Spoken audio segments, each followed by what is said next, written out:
Good morning, everyone. We are gathering here today for the launch of the OECD Framework for Industry's Net Zero Transition country program in Thailand. This has been undertaken under the Sustainable Infrastructure Program in Asia. So that's the SIPA program that is funded by the government of Germany. And this event has been co-organized by the OECD together with the NESDC.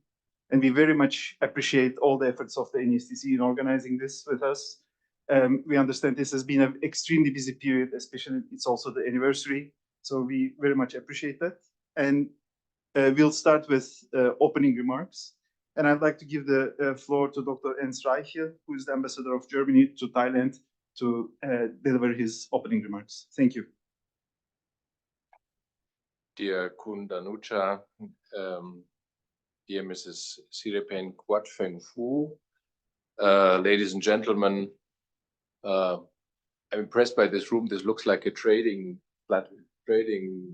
room, right? I was expecting a different setup, but this is very interesting and nice. First of all, of course, I would like to thank NESDC and the OECD for the invitation. And it's really a pleasure to speak about Germany's contribution to the OECD's Clean Energy Finance and Investment Mobilization Program, or CEFIM for short. You will have a few acronyms as I go on. The launch of the Framework for Industry's Net Zero Transition for Thailand's petrochemical sector and the plastic value chain, which is a part of CFIM, provides an opportunity to highlight the important work of the OECD and its partners in this regard. The CFIM program is another component of Germany's comprehensive support for Thailand in terms of climate change, with Germany being Thailand's biggest bilateral climate partner. CFIM aims to complement Thailand's existing national efforts to achieve a clean energy transition. The transition to a net zero industry is, of course, a shared responsibility that must be tackled jointly by all stakeholders. The program recognizes that, on the one hand, governments need to create an enabling framework to allow the transition to clean energy, and on the other hand, the private sector needs to be encouraged to invest in clean energy projects. Green transition can only be realized if these two aspects go hand in hand. Germany is pleased to be among the financial funders of this project and to support Thailand on its way to a greener future. The aim of the program is to support emerging economies in shaping their national regulations in a way that they promote financing and investment in green energy, energy efficiency, and industry decarbonization. The German government supports CFIM through its program for sustainable infrastructure in Asia, also known as SIPA. There's another acronym for you.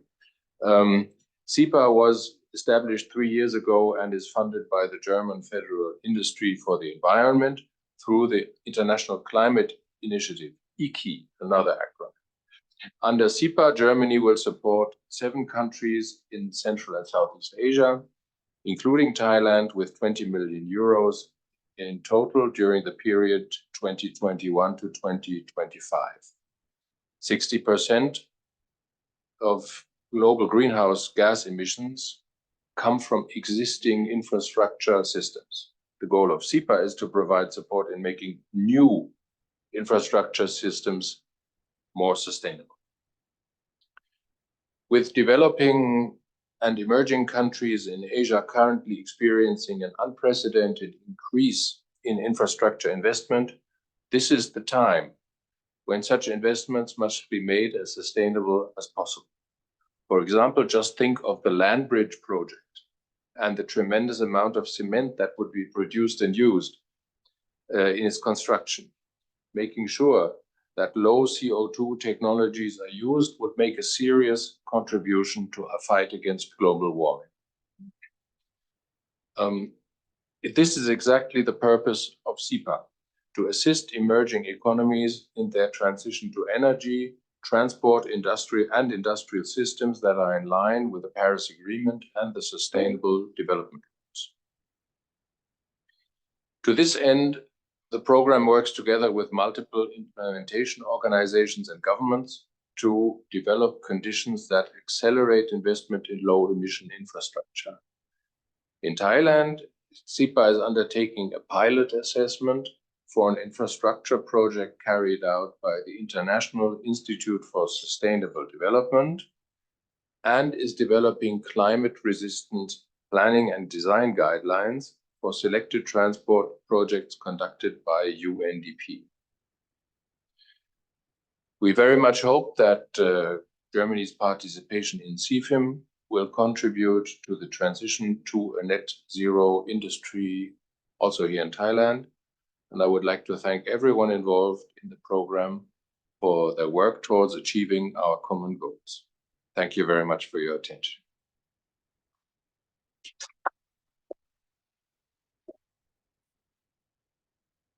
Thank you very much, Ambassador, for your very important opening remarks. I'd like to give the floor to Mr. Danusha Pishayanan, the Secretary General of the Office of the National Economic and Social Development Council. Okay, Your Excellency, Dr.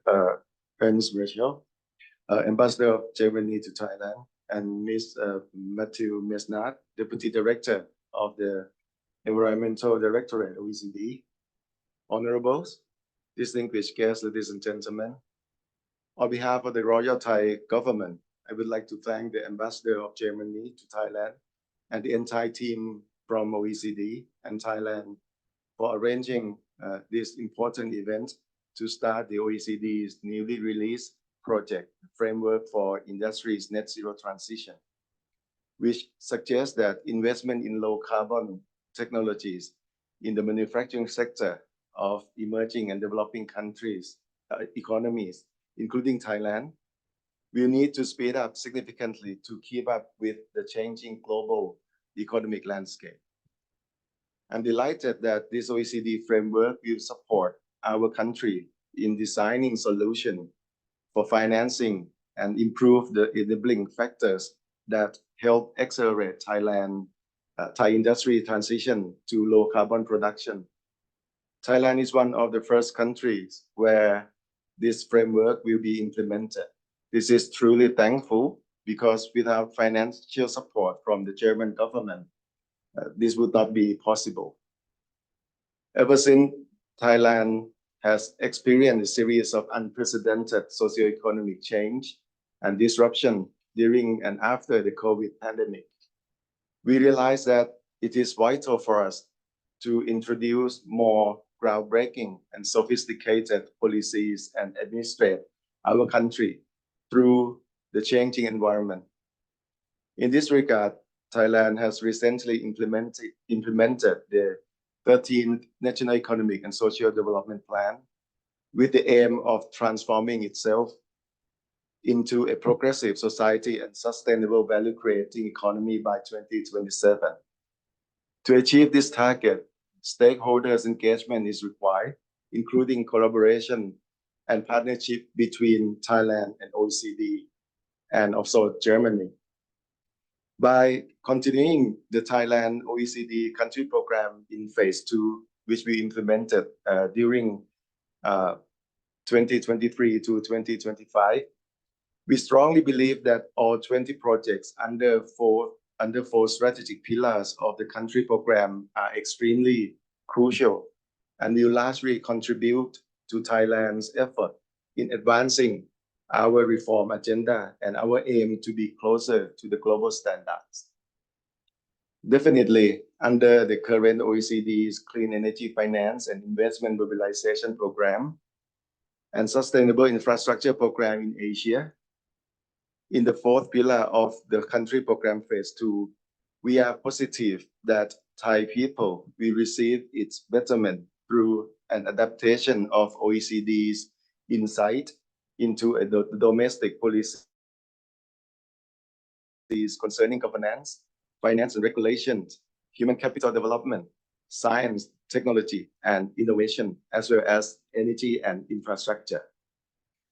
After discussion with the OECD team, we all agree that the framework will be implemented to assist the decarbonization of Thailand petrochemical sector, including the plastic value chain, as these two industries are intertwined with respect to material and energy flows, creating an important value added for Thai economy.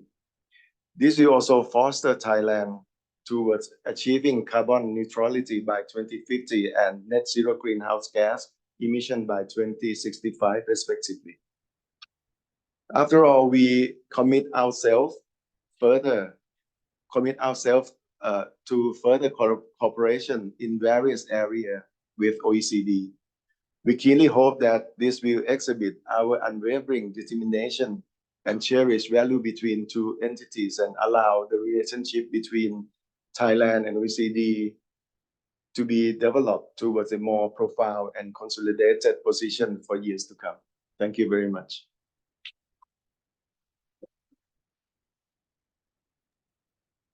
Thank you very much, Mr. Tandusha, for your inspirational remarks and for all your leadership to the OECD in delivering this activity.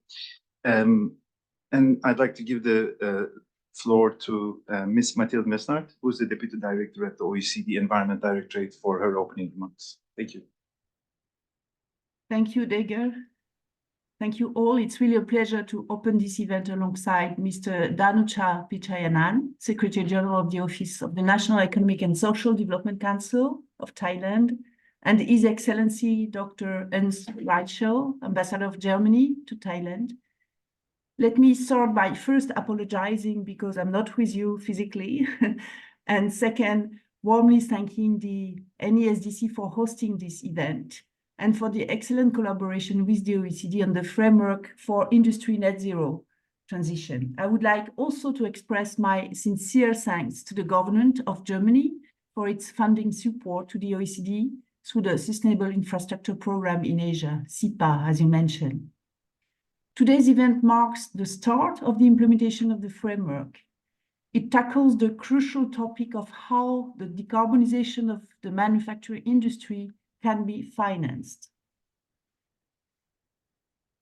Decarbonizing the manufacturing industry is of paramount importance for Thailand if the country is to achieve its twin goals of carbon neutrality by 2050 and net zero greenhouse gas emissions by 2065, as the manufacturing sector accounts for more than 1/3 of Thailand's total GHG emissions. Many emerging markets and developing economies face the unique challenge of growing their industries for social and economic development, while at the same time trying to decarbonize. Thus, scaling up finance from public and private financial sources will be crucial to reduce the risks associated with the high cost and the low maturity of the many needed low-carbon technologies for industry decarbonization. And to address these challenges, the OECD will support the government of Thailand by leveraging its whole-of-government approach and convening power to share best practices and evidence-based analysis. It is in this spirit that the Thailand Country Programme Phase 2 was launched by the OECD Secretary General and Thailand's Deputy Prime Minister in March 23, aiming to strengthen OECD-Thailand cooperation. More specifically, on financing clean energy-related aspects, OECD-Thailand cooperation is anchored in the Clean Energy Finance and Investment Mobilization Programme, the CEFIM, with the ongoing Clean Energy Finance and Investment Roadmap of Thailand, developed in collaboration with the Ministry of Energy. Building on this cooperation, the OECD is delighted to support Thailand in implementing the framework for industry net zero transition. This framework is a step-by-step approach in improving the enabling conditions and designing financing solutions that can accelerate industry's decarbonization. Its unique strengths lie in its tailored, flexible, and implementation-focused approach, based on stakeholder dialogue involving policymakers, industry actors, and finance institutions. And this is evidenced here by the wide range of stakeholders attending this event, with around 80 participants representing more than 30 different entities and organizations. These include, very importantly, government stakeholders, such as the Ministry of Industry, the Ministry of Environment and Natural Resources, the Ministry of Energy, Ministry of Finance, Ministry of Agriculture and Cooperatives, as well as stakeholders from the industry with the Federation of Thai Industries, and financial stakeholders with the Securities and Commission Exchange or the Thai Bankers Association. Thank you all for being here with us today. By focusing specifically on the petrochemical industry and its plastic value chain, the framework can bring multiple benefits to Thailand. Thailand is a leading economy in the Southeast Asia region for petrochemicals and plastic production, and a large base for plastic recycling. And as the sector's activity is growing, the framework can help improve the bankability of new decarbonisation projects across the value chain. But in addition to domestic considerations, industry decarbonisation is also crucial to be relevant on the international scene. With a global trade agenda increasingly focusing on low emission-based products and commodities, decarbonising industry will be key to strengthen the competitiveness of Thailand's exports. Let me conclude by emphasizing that the OECD stands ready to support Thailand in its industry decarbonisation journey. It's not an easy journey for no country, and to work to bring Thailand and the OECD closer together. So I wish you fruitful discussions as well as a good and continued cooperation. Thank you for your attention. Back to you, Dea.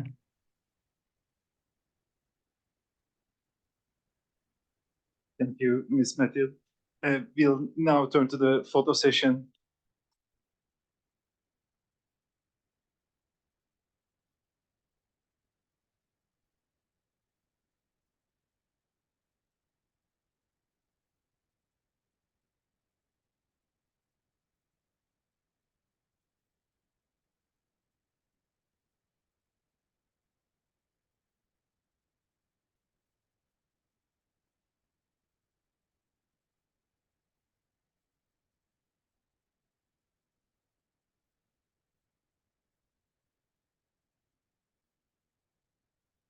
The second photo session, if I may invite head of the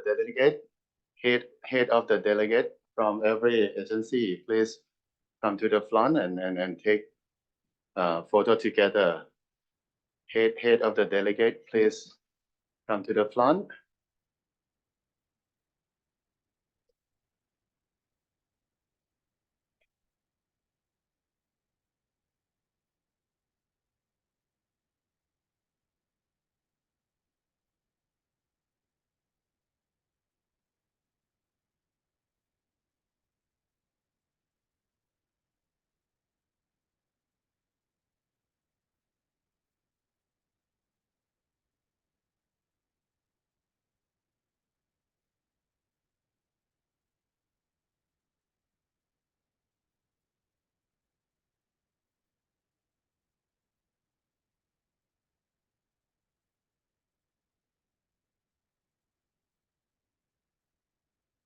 Ờ, ขยับเข้าใกล้ชิดกันนิดนึงนะครับ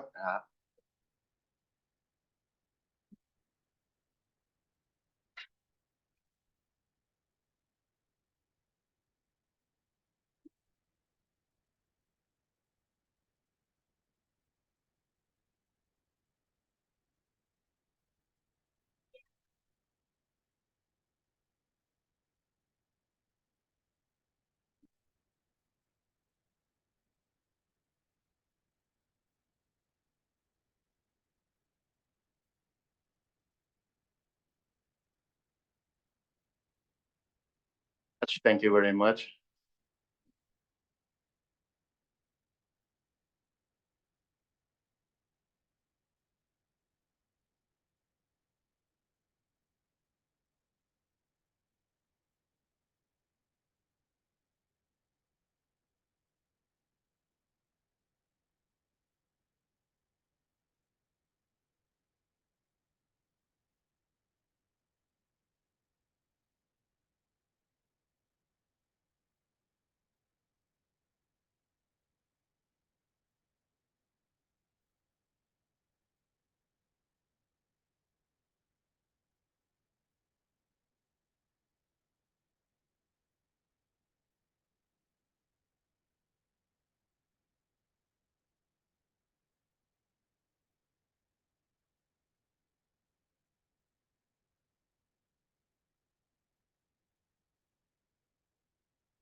All good? Yeah. Thank you. Thank you, Cecile. Thank you, everyone, for your attention for the opening remarks. Now, we'd like to move on with the second item in the agenda, which is on the scene setting. Maybe I put a few words before that in order to help in putting this exercise in perspective and why we are here together.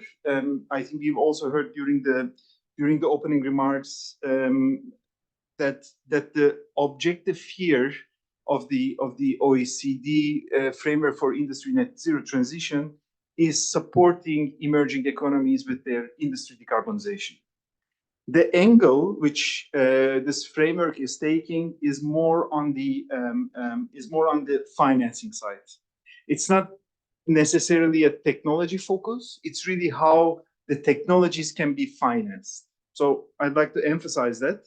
And I think you also realized today from the participation, there is stakeholders from representing the different financing institutions that are related to industry decarbonization.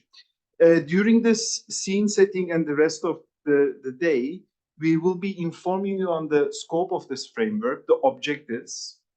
What's very important for us is to understand the boundaries where we should be focusing on the petrochemical value chain. It's a long value chain. It's not a simple sector. It's not like a simple raw material comes and one product goes out. It's a long value chain. We want to understand where to focus. The exercise, the implementation of this framework will take about 18 months. I think you heard that also in the opening remarks on the timeline. So the aim is to, together with this group, to deliver on this work by mid next year.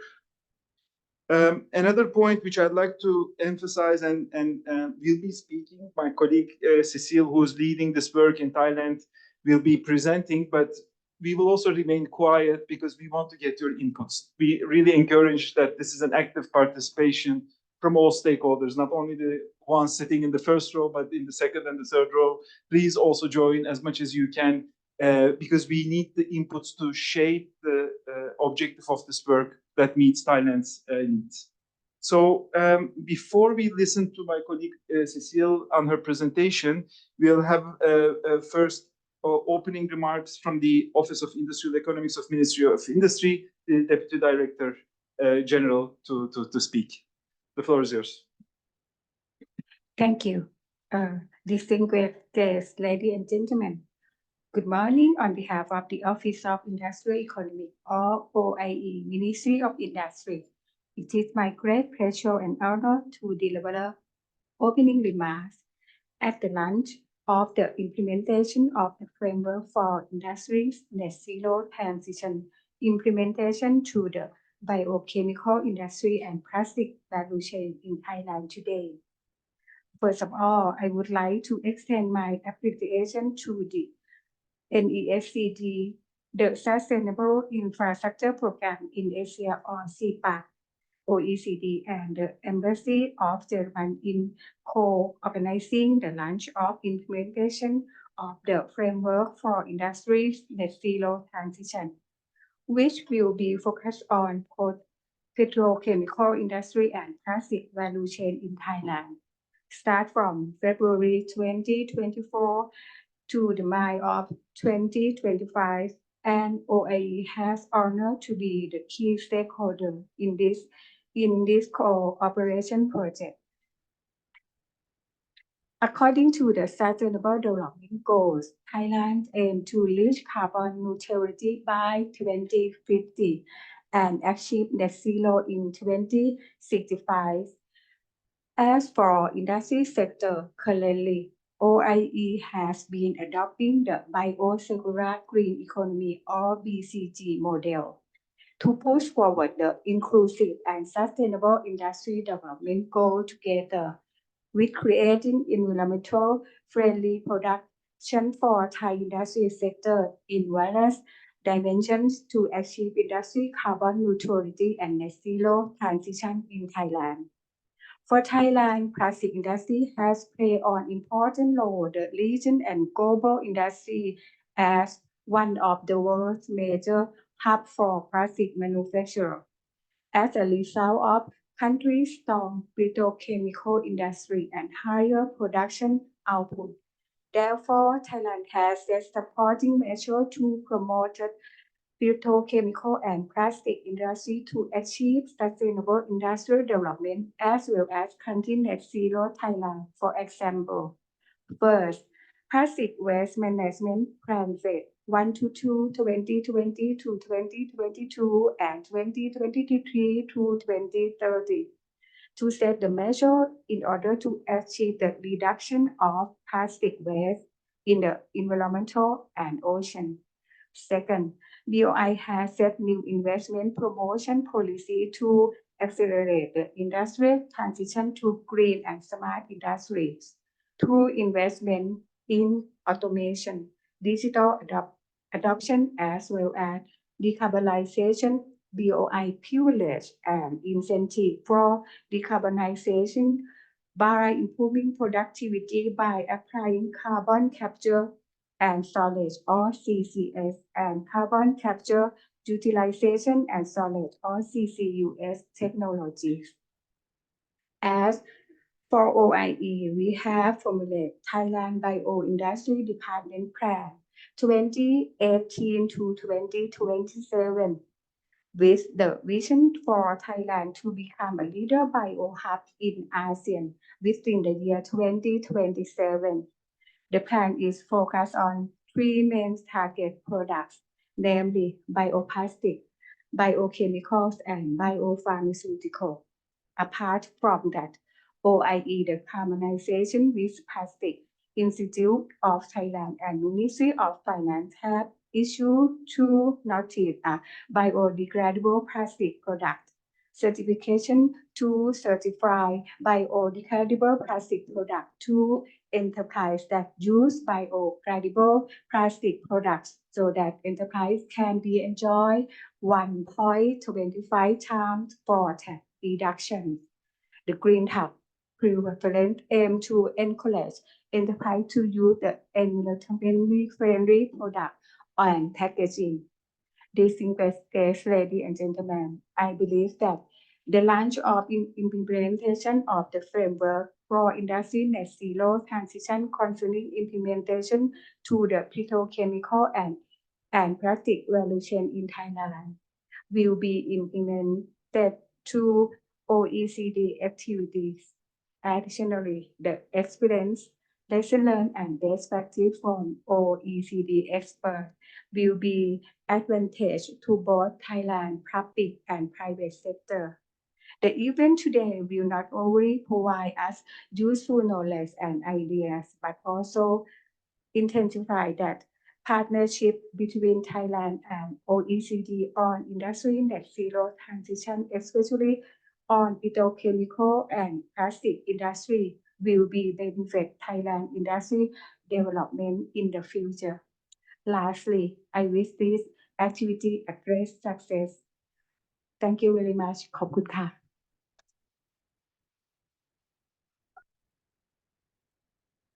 Thank you very much for these remarks. Very valuable, and we are very happy, together with the NESDC, that the Ministry of Industry will be the other key ministry where this framework will be implemented together, along with the other line ministries, government agencies, but also with the industry actors and the financial sector actors. This is a big stakeholder engagement, and you'll hear more about that now with my colleague Cecile introducing you the framework and the next steps on the plan in terms of work and time. Thank you very much, and thank you very much to all of you for joining us today. It's a pleasure to be here. So indeed, let's move on the project itself and presenting first. Let me start by briefly introducing the broader program in which we operate, so namely the Clean Energy Finance and Investment Program we've heard so far. So this is an OECD program funded by a group of countries, including Germany, as we've heard previously. And the program is implemented in several emerging and developing economies here mentioned on the screen, with a strong focus on Southeast Asia and including Thailand. And the objective is indeed to help accelerate clean energy finance and investment in the country by strengthening the domestic enabling conditions. It focuses on renewable electricity, energy efficiency in building, and also industry decarbonisation, which is the scope of our framework today. In terms of activities, we provide indeed analysis and recommendation, notably through clean energy finance and investment roadmaps, which is currently, for instance, ongoing in Thailand, as previously mentioned, in collaboration also with the Department of Alternative Energy Development and Efficiency. But the CEFIM program provides also implementation-driven activities, such as capacity building, regional peer learning and share of best practices, or investor dialogue. So let's move now on the industry track, more specifically on the program, so the framework for industry net zero. So first, why the framework? So the framework has been developed by considering and acknowledging the fact that every country has its own specificities, challenges, and opportunities when it comes to industry decarbonization, which means that a flexible approach is needed and tailored solutions are needed for industry decarbonization in order to take into account the specificities to cover different considerations as illustrated here, such as industry supply chain, climate finance, technology, infrastructure, or export. And this tailored and flexible approach is precisely how the framework is designed, by focusing on one specific country and on one specific subsector. So here, petrochemicals and plastics. Because indeed each industry subsector has also its own specificities. So the objective of the framework, in line with the objective of the CEFIM program, as mentioned previously, is to support countries to improve the enabling market conditions, so policies and regulation too, and the financing instrument to support precisely industry decarbonization. And for these outcomes to be implementable, the framework will look for proposing solutions that are aligned with the national plans, policies, and strategy. This is extremely important. Precisely on this aspect, here is just to highlight that decarbonizing Thailand's industry today can already build on a wide range of national plans and strategy. So both focusing on different areas, for instance, on wider economic development, or plans specifically focusing on industry with Thailand Industrial Development Strategy, plan focusing specifically on energy with the NDC Action Plan, for instance, and also, of course, the broader consideration of plan focusing on climate and mitigation with the long-term strategies and goals that have been previously mentioned. And so several plans with a focus on different areas, as I was mentioning, but these plans are complementary, and when combined, they can support both decarbonization and economic growth. So it's really key to build our framework on this existing domestic and national plan. So in terms of the content of the framework, more precisely. So as we said, the framework is a step-by-step approach, as you can see on this slide, with different steps. And these steps are based on the stakeholder dialogue. And this is a key feature of the framework, and as it is evident here today. So this is really key that we involve both policymakers, industry, and financial institutions to develop the best solution and tailored solution to Thailand's specificities. So the framework is comprised of 5 different steps. We have step 1 and step 2, which are the preparation of the framework, so engaging with stakeholders and agree on which subsector we will implement the framework. It is built also on research on the current technologies, policy, financing situation. And today, with the kickoff meeting, we are at the end of this step 2. And so we are going back from continuing on the step 3, step 4, step 5. So step 3, which will be our next step, and I will present later the timeline of these different steps. Step 3 is really to focus on assessing the business cases for the subsector that has been selected. So in particular, in step 3, we will identify a set of low carbon technologies or approaches to decarbonize the petrochemical industry and the plastic value chain in Thailand. And these technologies and approaches should be consistent with net zero pathways and Thailand priorities and planned, as I was explaining just before. And for these different routes and approaches, we will carry out an assessment of their business cases. So that would be the step 3 of the framework. And from there, we move on to step 4, which will be starting from this business case assessment to develop the market and financing solution to precisely close this transformation gap. So it will focus on solution for improving the enabling condition and the financing instrument to implement these selected low carbon technologies or approaches based on the business case. And based on this assessment and stakeholder consultation, of course, the solution will be proposed. And what is really important is that we keep in mind that this solution could be matched with a pipeline of existing or planned projects. So I mentioned this because it's really important for implementation-driven outcomes, and we will be very pleased to hear from you in the last session about what are the projects that are happening on that front. The final outcomes will be a country report and dissemination activities, which will constitute the step 5 and last step of the framework. So that's for the content, but I also wanted to emphasize that the benefits of this outcome for the country. So then regarding the implementation outcomes and benefits, so we'll have, of course, the support of a pipeline of projects for industry net zero and the financing solution to deploy them, focusing on solutions for improving the enabling market condition. And more broadly, this will contribute to the broader policy dialogue on industry transition and climate finance as a whole. So we talked about the framework, the different steps. Now we move on the governance, what we envision for the project and what has been discussed so far with our counterpart and NESDC, which is our main government focal point, as previously mentioned. So here is just to explain that what is the governance of the project and how this will be implemented in practice. So we at the OECD, we provide working level analysis, data collection, assessment report, and we provide secretary function for this project. This project is in close collaboration with NESDC, our government focal point, and we will closely working with Ministry of Industry, of course. This will be reflected through the final approval of the high-level findings of the report by the National Industrial Development Board, NIDB. From the beginning of the implementation of the project until the release of the final report, we will have some key milestone which will reflect the different steps of the framework that I've just presented before. And each one of these milestones will be materialized by a dedicated project meeting.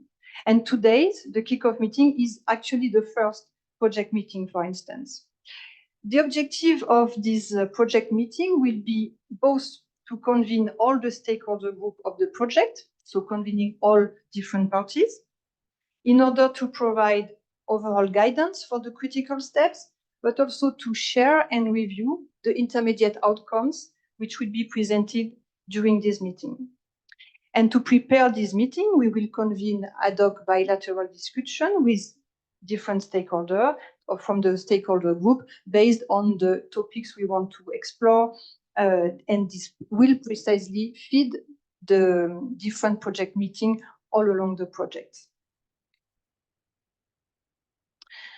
Now moving on the stakeholder group, as I mentioned, this is just to highlight that to implement these different steps and to convince stakeholders at this different project meeting, we have formed a stakeholder group which is comprised of very diverse members, so more than 30 members, and which reflect actually the cross-cutting approach which is needed to provide such solutions, so which will involve both government stakeholder, industry stakeholder, finance stakeholder, think tank, academia, and international partner. And of course, as we are mentioning in the opening remark, this is reflected today by the diversity of organizations represented here.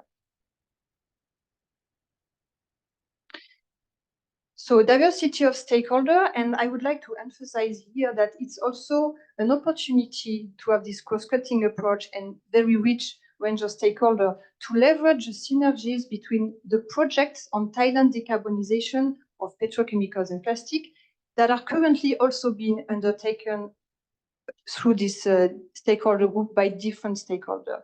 And so here is just a few examples to show that across all our discussion that we had so far with many of you and different stakeholders, actually we already identified some of them which are really linked and closely linked to our project. And so we will ensure that all along the project, we will closely liaise with these different projects to ensure that we can both benefit of our input outcomes and ensure that we can combine our synergies on this project. So here are a few examples, both on petrochemicals with the Eastern Economic Corridor, where some projects are happening, and we'll be very pleased to hear from that in the last session.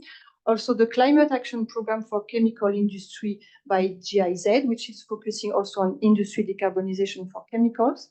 And for plastic recycling, there's a lot, also several projects ongoing, which will be very valuable for informing our project and focusing on synergy. So for instance, with the Asian Development Bank, recently focusing on bioplastic, for instance, and we'll hear from that in the last session. The World Bank and IFC also working precisely on plastic recycling. And within the OECD also focus on regional plastic outlook, which will include ASEAN region. So we have seen how this will be structured, who are the stakeholders, what does it contain.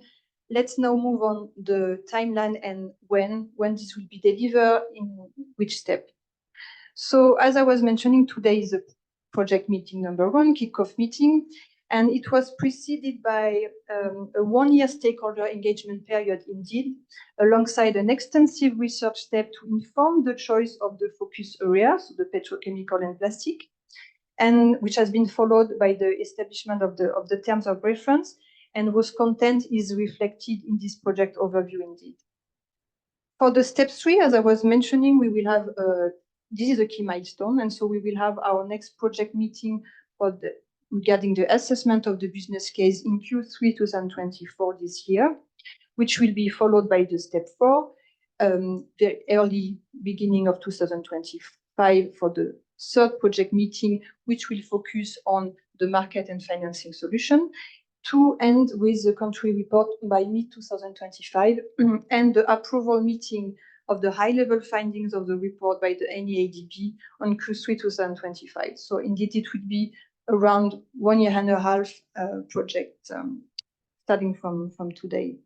And after that, we'll have our last step, which will focus on the dissemination of the outcomes all along 2025. So this is just to give an overview of the different timeline and how we will develop every step. I stop here for the presentation of the project. We will move later, just after, on petrochemical and plastic more specifically, but I stop here, and if you have any question on this project overview, the structure, please do not hesitate. The floor is yours. Thank you.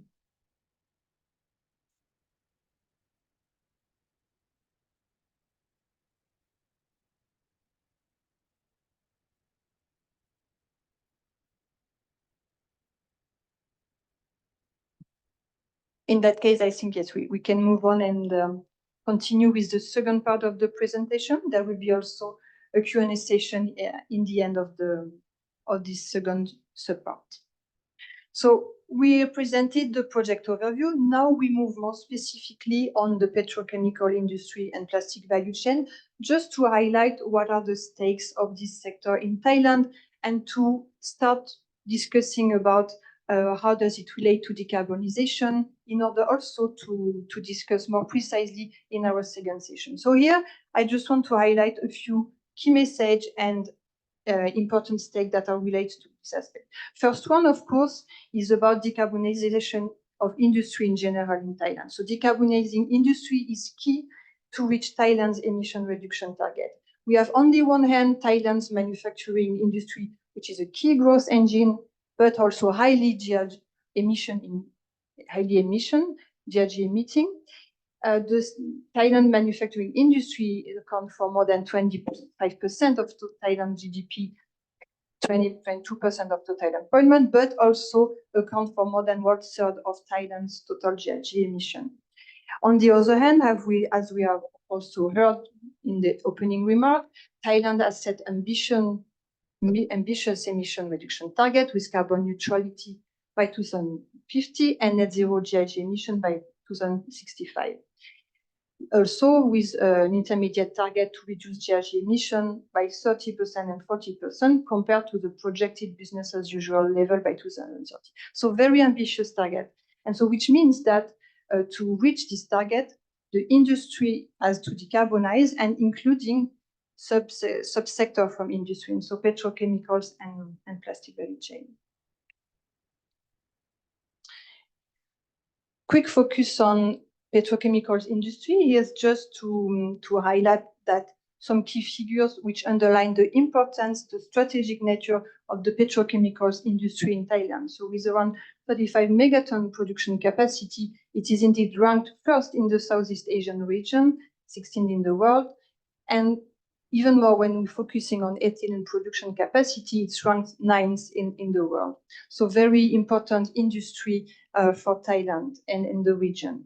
Naphtha and ethane as the main feedstock, which reflect the use today of fossil fuel based. And very importantly, 80% of Thai upstream and intermediate production is for domestic use. On plastic, which is equally important industry, so moving along the value chain. Here again, a few statistics to show the importance of the sector, with accounting for important part of Thailand's GDP, around 8%.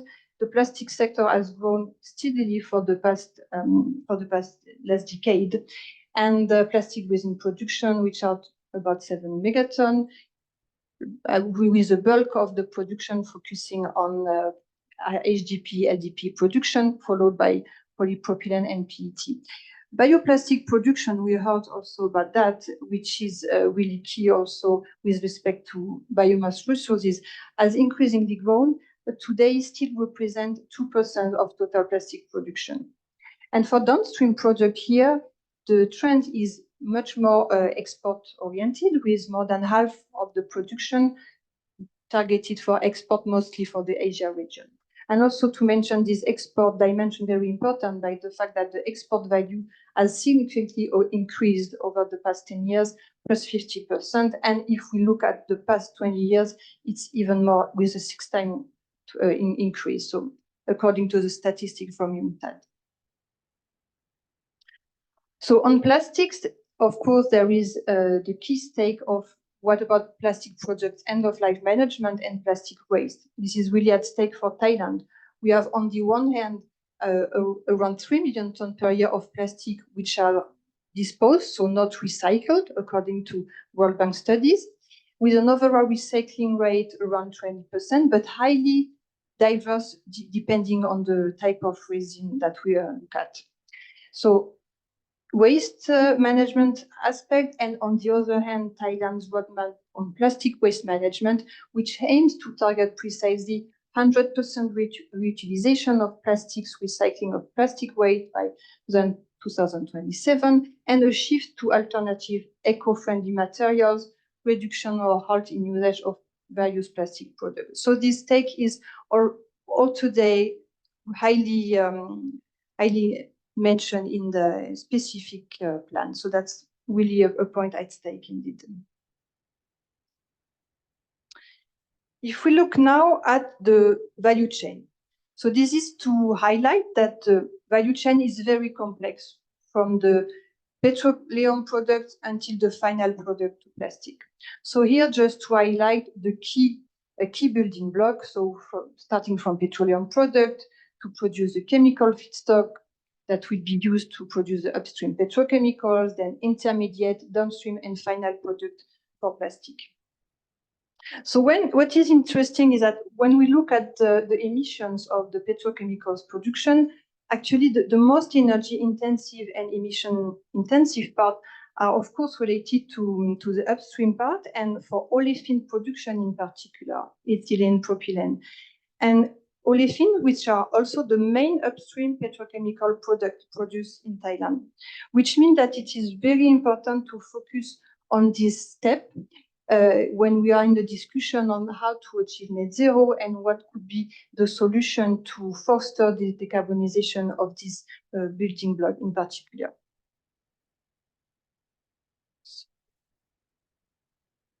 Yeah.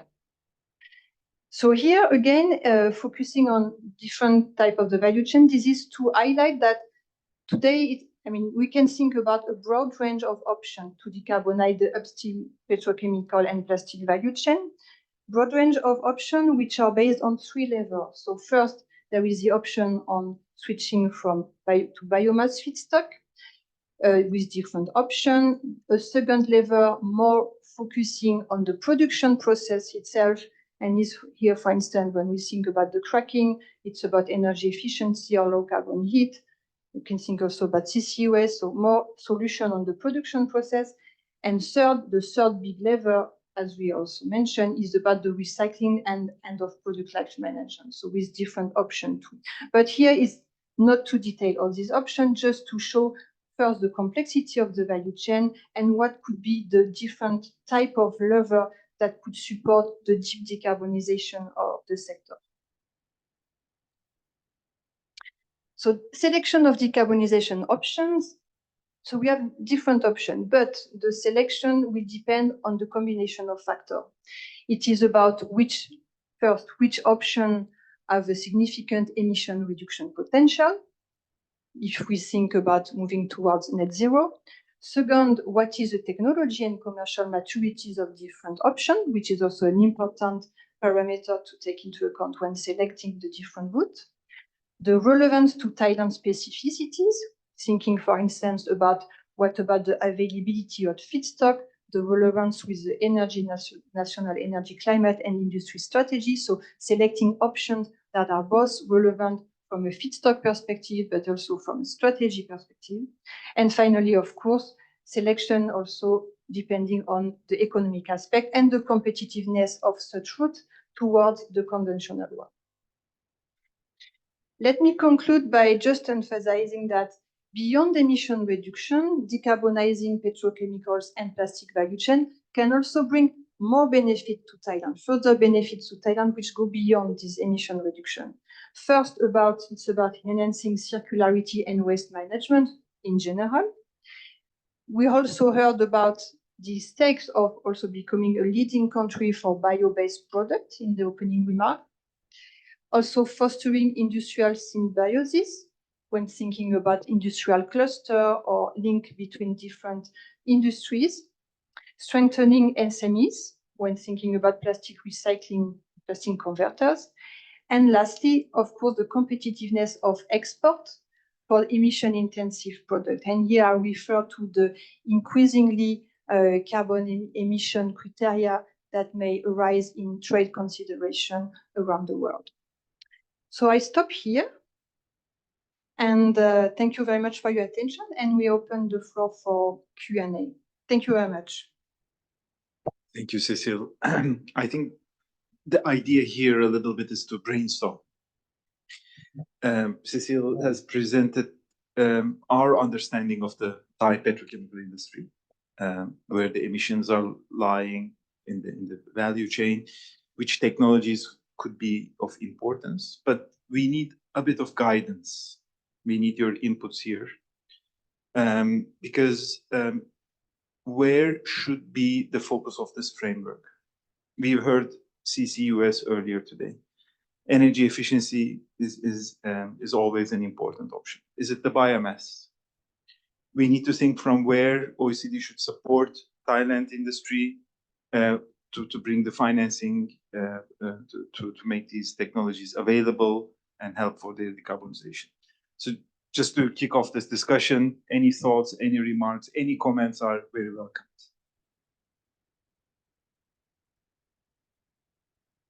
And it's also in Thai and English, whichever, because we have the translation, so please feel free to use both languages.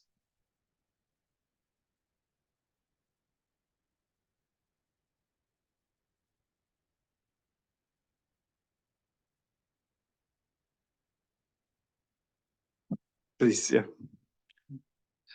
My name is Pandit from KMUTT. I wonder if you can elaborate a little bit more as to how you arrive at these two priority sectors. Why petrochemicals and then plastics?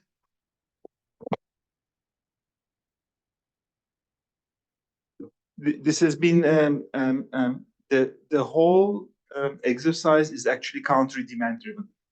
So we've been discussing with different industry actors, we've been discussing with different stakeholders, and obviously with the line ministries here, along with the NESDC, where OECD should provide support for, and the petrochemical industry has emerged as a priority sector, including its plastic sector, where we should focus on.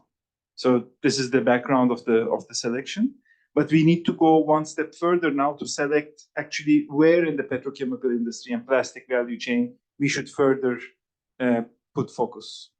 And that's why I'm showing this, solution diagram. Is this the right direction? Are we missing something? So any comments here are also welcome. I think there was a hand also. Yeah, please, in the back. Thank you very much. Wadida Kamnatpet from Office of Permanent Secretary, Ministry of Agriculture Cooperatives. It quite very well reflects in this slide about the biomass feedstock, which is the part of the agricultural products at the upstream. One thing is that we encourage to focus in this because how to incentivize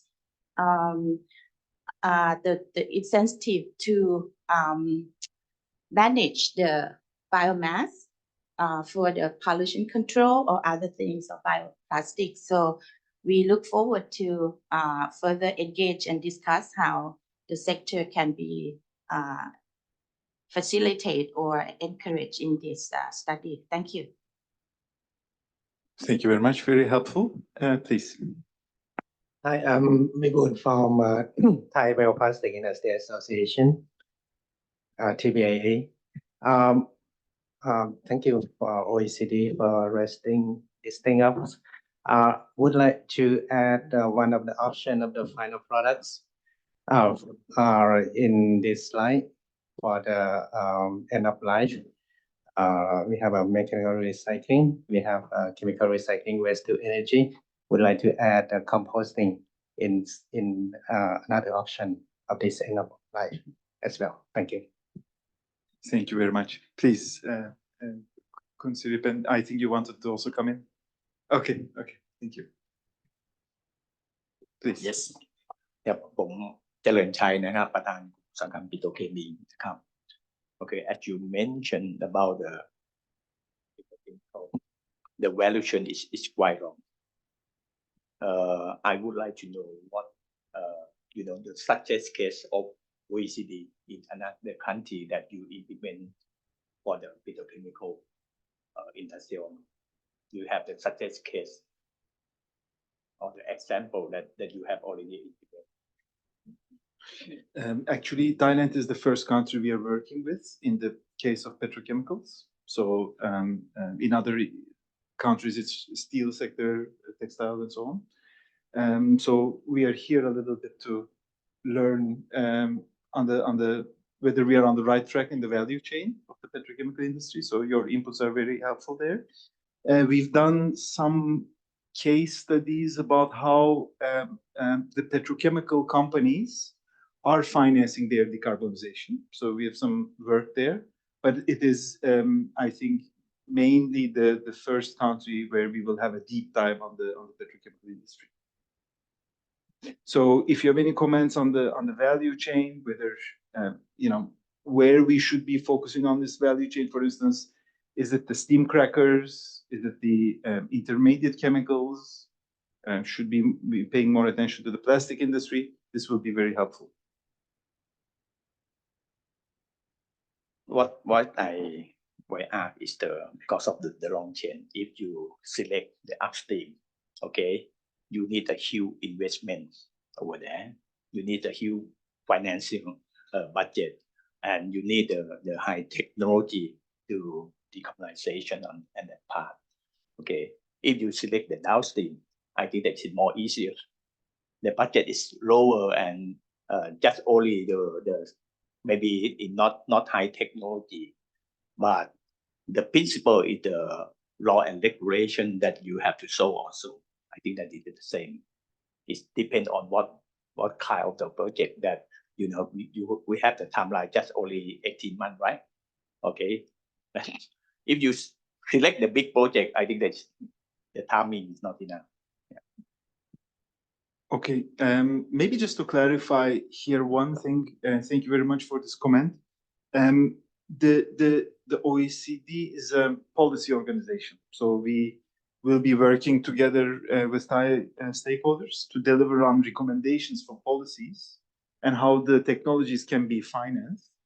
But the implementation of these technologies will be a next step that is a bit beyond the OECD, let's say, scope. We are not a bank or a financier. So I think within the 18-month framework, we'd like to cover as much as possible that is relevant. So even I think the high investment technologies on the upstream, we want to understand a bit what can be done. For instance, is CCUS an option? Is more energy efficiency? Is it more renewable energy? So these things I think will be important to discuss further. But thank you for the remarks. I just want to add indeed that when we think about the value of the framework and the objective of the framework, it's also to focus precisely on this difficult question about how to scale up the financing of this new technology. So we indeed perfectly understand that this is very different between the upstream and downstream.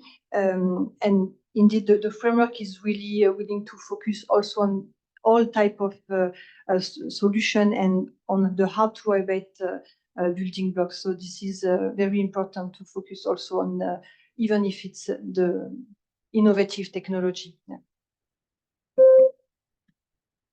Please. Hi, Rashini from IFC, the private sector arm of World Bank Group here. I would like to come in on 2 points.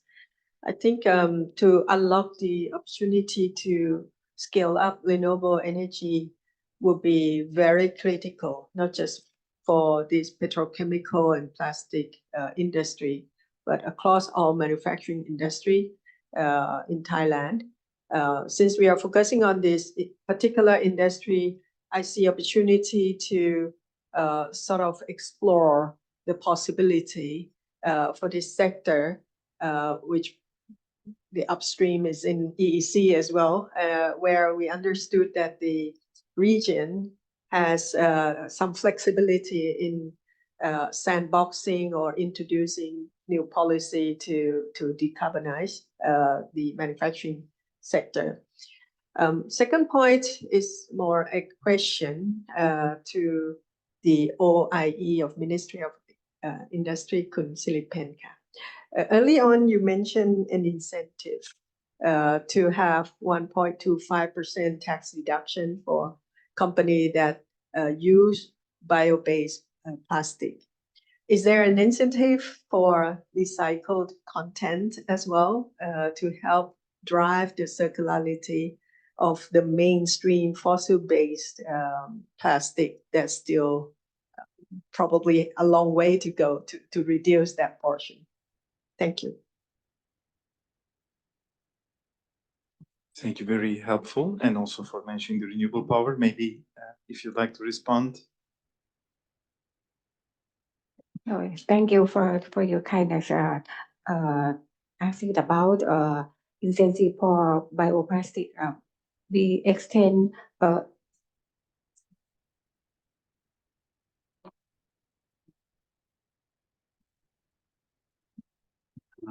measure is extended to 2025, the end of the years, the budget year to the next year.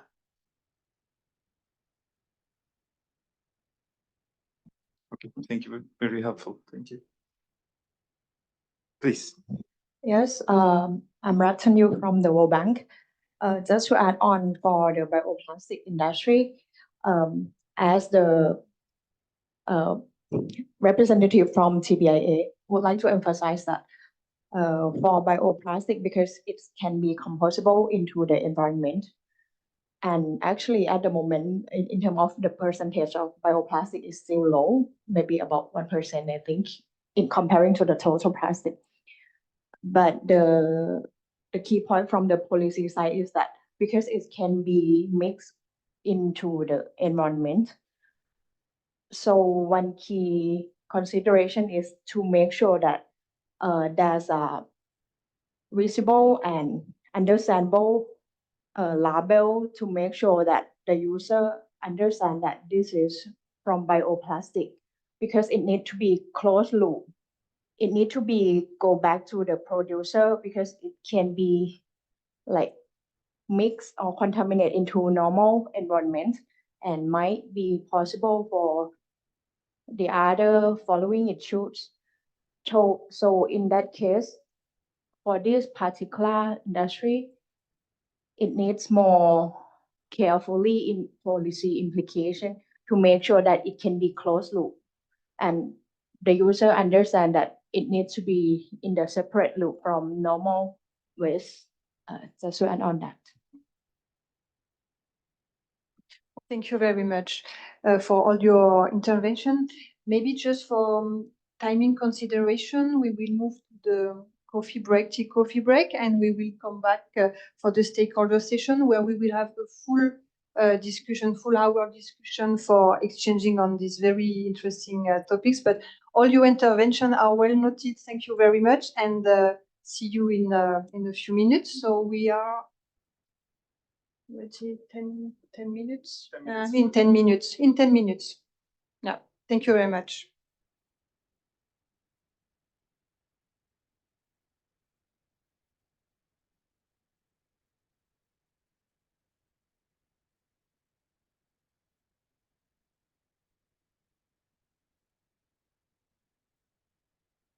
Let's start this final hour of the day.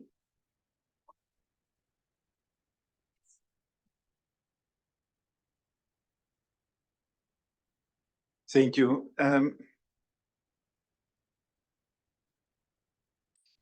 So the purpose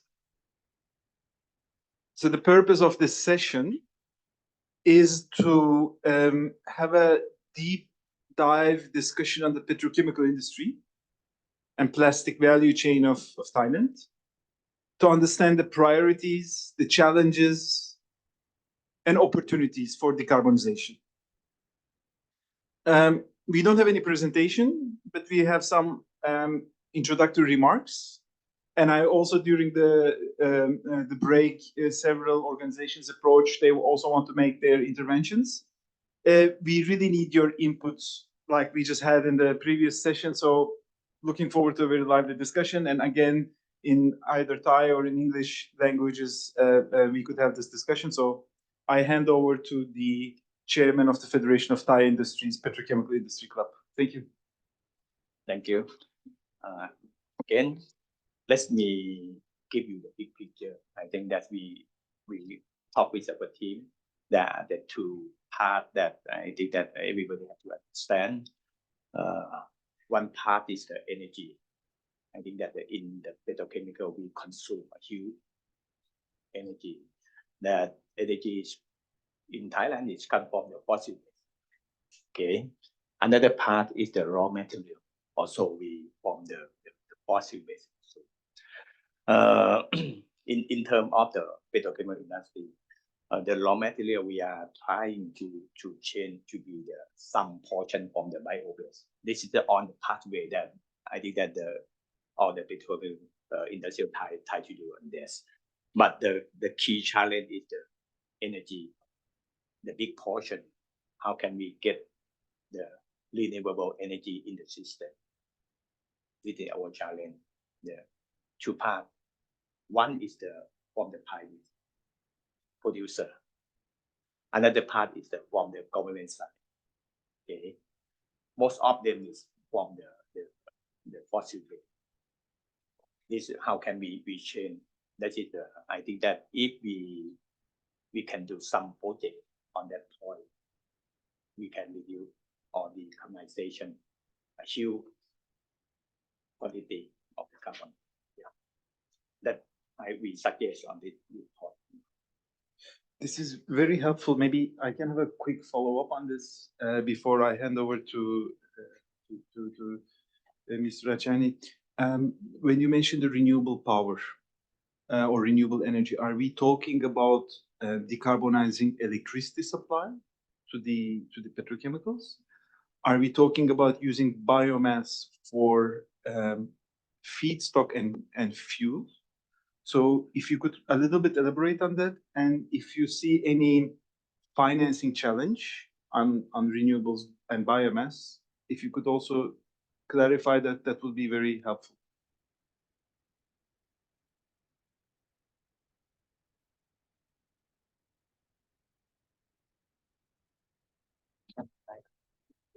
One thing is right now the costing. I think that if you use the biogas, the cost is quite high. What we are talking for the decarbonization, okay, we have to balance. How can you survive? So if you reduce too much, you have the high cost. How can you survive in terms of the economy? Okay, right. Another thing is the technology, the chain, and another thing is the bio you related to many parties. For example, like the agricultural system, how can you manage all the value chain? This is quite challenging. But for the energy, I think that is quite clear picture. Yeah, just only you do something, okay, you can do it. You can do it. Okay, very, very helpful. Thank you. Ms. Rachani, over to you for your remarks. Thank you. I would like to emphasize that these sectors, petrochemical and plastics, are very pivotal to the economy, not just Thailand, but also globally. So plastic remain important. And mismanaged plastic waste has the consequence, right? Both economically and environmentally. Thailand, like many other countries around the world, is in the midst of this significant plastic waste crisis. And so the transition to a plastic circular economy will be very important within the overall goal of achieving net zero for this sector. Under World Bank Group, which IFC is part of it, has been actively worked to drive circularity for Thailand, starting from the plastic waste material flow analysis back in 2020. That presented the first large-scale assessment in Thailand to integrate the waste generation data and the waste management performance data to surface the issues of the gap that we are having. And that study has become a catalyst for action that the government also has pushed for this roadmap for plastic waste management to be materialized. And under IFC, we are also supporting private sector companies to scale up recycling capability and capacity.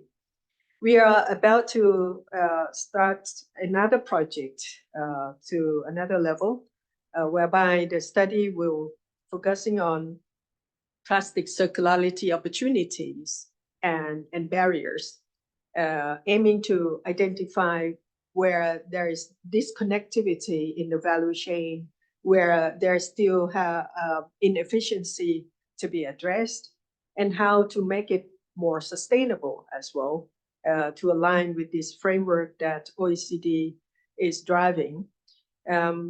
We aim to enhance circularity through connectivity and hub and spoke network where possible. And with the conversation I just had during the coffee break, that also resonates with the attempt that we are trying to do to assess business models along the value chain from the upstream, midstream, and downstream of the circularity. Those who are staying close to the source of this plastic waste feedstock, how can we help to enhance the best practice, the technologies, and make them to be industrialized in some way rather than being recognized as just waste collectors. And also shorten the value chain where possible so that the upstream understand better the requirement of the midstream and downstream in terms of quality and quantity, so that can adjust the sorting processes accordingly and help improve the offtake pricing as well. So we would like to see how the cost structure look like across this value chain, how we can improve efficiency along the whole value chain and connect them as a network. As OECD will also consider any emerging technologies that could be deployed to drive this effort. We also look to assess the feasibility of using such technology in circularity as well. So in addition to mechanical recycling, we are also exploring the feasibility of chemical and advanced recycling that will address any leftover from recovering mechanically. With regard to bio-based plastic, I think it's also an emerging sectors that we could look to embrace, but to the point that we have the concern and we need to think through how we could manage and address the end of use of these materials to be collected and sorted properly to avoid issue of disrupting the recyclability of the mainstream fossil-based plastic. Last point, we will also be looking into the regulatory enablement that can be introduced and encouraged to mobilize the integration approach of extended producer responsibility, or EPR, together with PRO that will take the actions on behalf of the branded company, if you like, with encouragement for required recycled content. That's why I asked the questions whether the incentive will be applicable to recycled content as well to create the demand pool for this to take place at scale. So in summary, we are going to look into the business models of material recovery facility closer to the source of plastic waste that can be viable in recovery of waste materials at scale with good practice and technology at, first of all, municipality and communities level. Secondly, large scale and urban communities, what kind of business models would be viable in that environment? And thirdly, food and beverage industry is big in Thailand as well. What good practice can be implemented there? What business model can be introduced to support the attempt to close the loop? Thank you.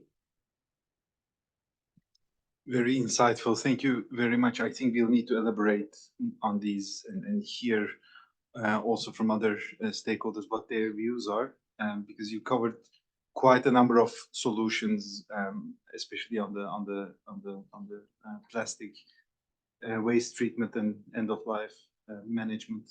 Thank you very much for that. I want to hand over to Dr. Pia Kerdap, who is also, I think, standing for the Asian Development Bank here today, to cover his views on the petrochemical industry decarbonization. Please. Thank you, Dagger. Greetings, everyone. My name is Pia Kurtlap. I'm the Managing Director of PXP Sustainability. We are a consulting firm. We're based here in Thailand, but we work regionally in doing research and analysis for different types of organizations, covering life cycle assessment, clean energy, and a circular economy. And today I'm here on behalf of the Asian Development Bank because last year I had the opportunity to lead a study focused on a cost-benefit analysis of bioplastics in Thailand.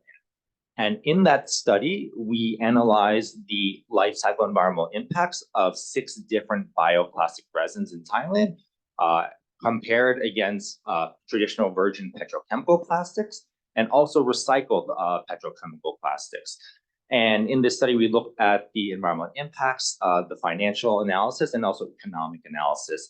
And through the study, we measured the greenhouse gas emissions along with other impacts such as PM emissions, agricultural land use, water use, and eutrophication. And the reason we did this, Asian Development Bank initiated this study, is because bioplastics demand, as we all have been talking about a bit today, it's really driven by interest to move towards alternative materials that can biodegrade, move away from fossil fuels, and also spur a bioeconomy. So we heard one of our colleagues talk about the BCG initiative in Thailand. And just so we're all clear, for us, bioplastics are plastic materials made of substances derived from biomaterials and or can be broken down by microorganisms through processes that occur naturally in the environment or technically enhanced natural processes. And so we had some really interesting key findings from this study. So in terms of environmental impacts, it is quite clear that bioplastics do have lower greenhouse gas emissions and fossil resource use. But one of the trade-offs we saw from this analysis was that it does increase PM emissions and also agricultural land use. And agricultural land use is important to consider because Thailand's economy is an agrarian nation. And the growth, we have to make a choice between whether we're growing crops for materials or food to feed a nation or the rest of the world.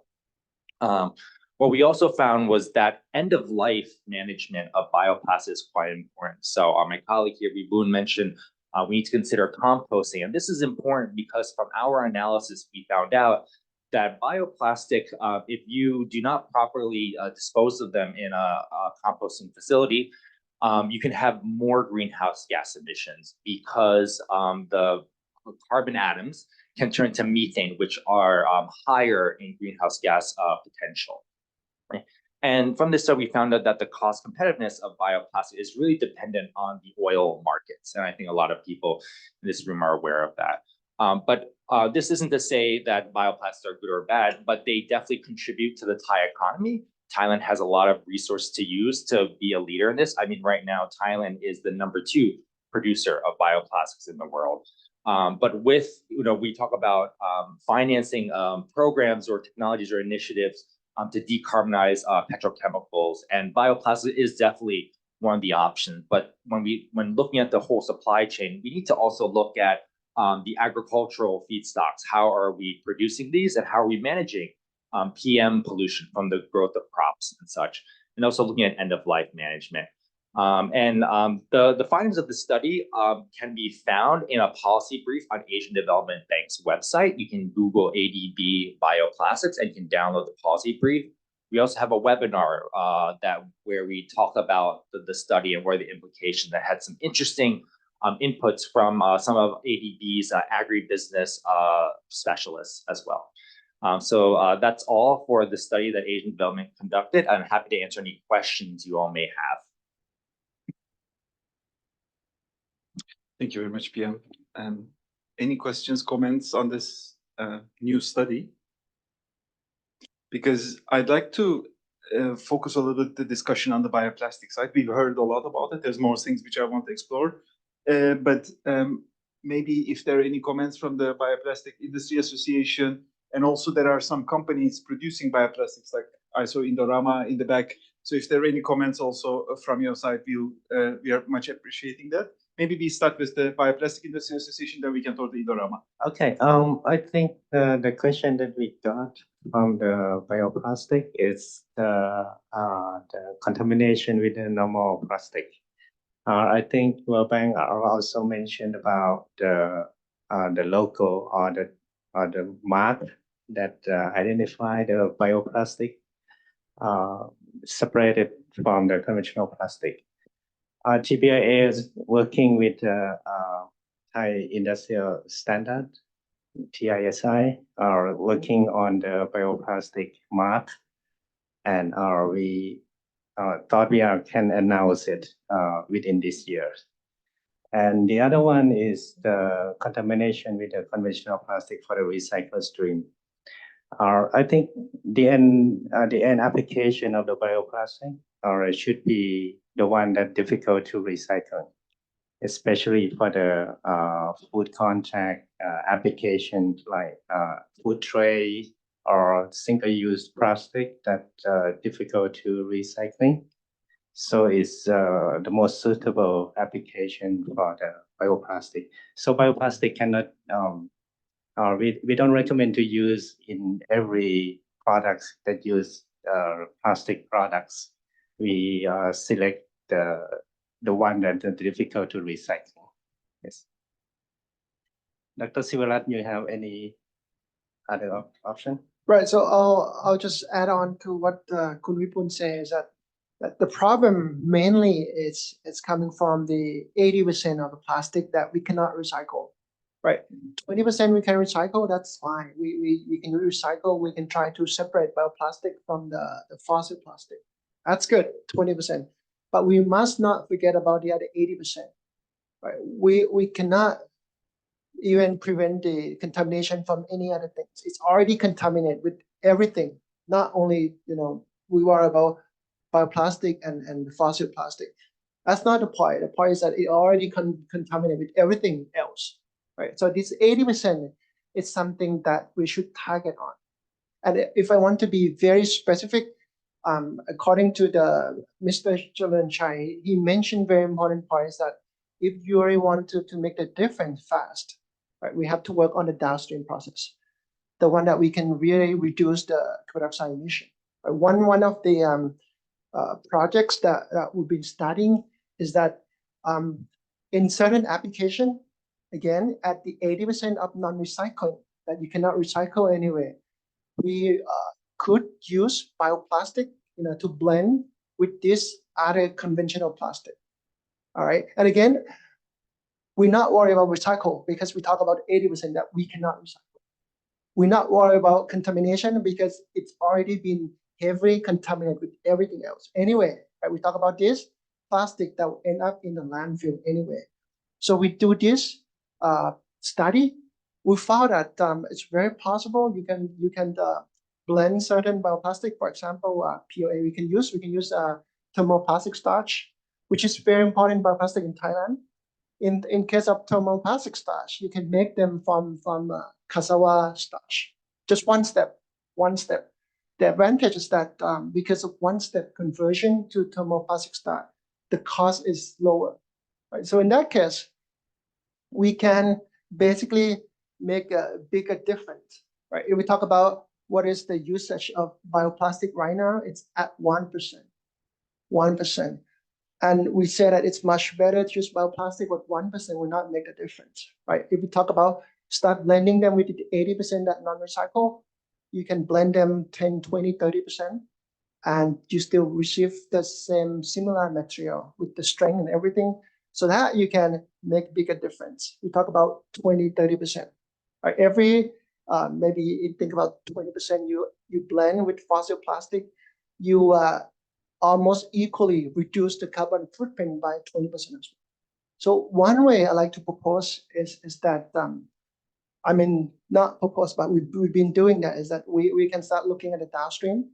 We can use bioplastic resin as a resin to introduce the bio content into this fossil plastic. And again, every percent roughly that you replace, you will reduce carbon footprint by that much percentage. Right. Thank you. Thank you. Very helpful. Thank you very much. Maybe I turn to Indorama, and especially, if there is any recent trends on the cost gap, financing gap, and how the bioplastic markets are evolving, that would be very helpful to hear. Thanks, OECD and NESDC for organizing this event. And this is a very relevant discussion about the decarbonization of Thailand's industry.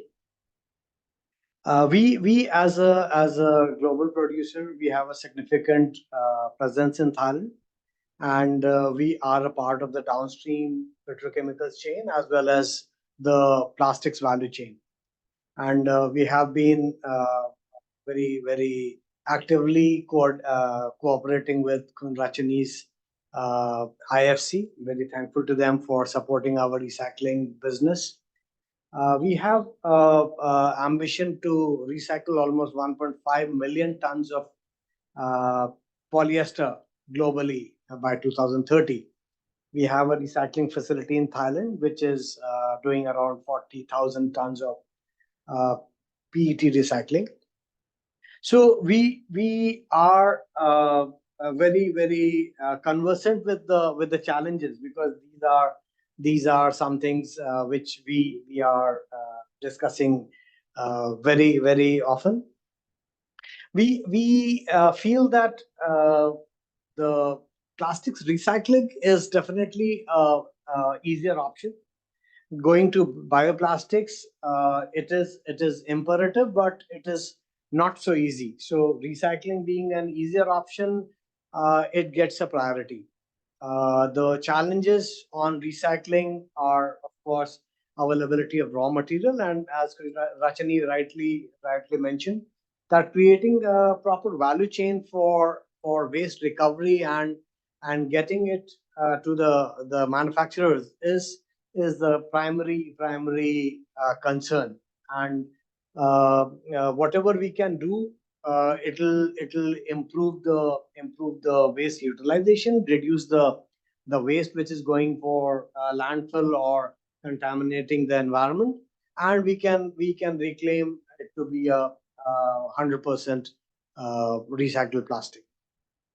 On the bioplastics, we've had very deep ambitions, because we are using all fossil fuel based raw materials so far, but we have ambitions to branch out to manufacture either bio based raw materials for polyester.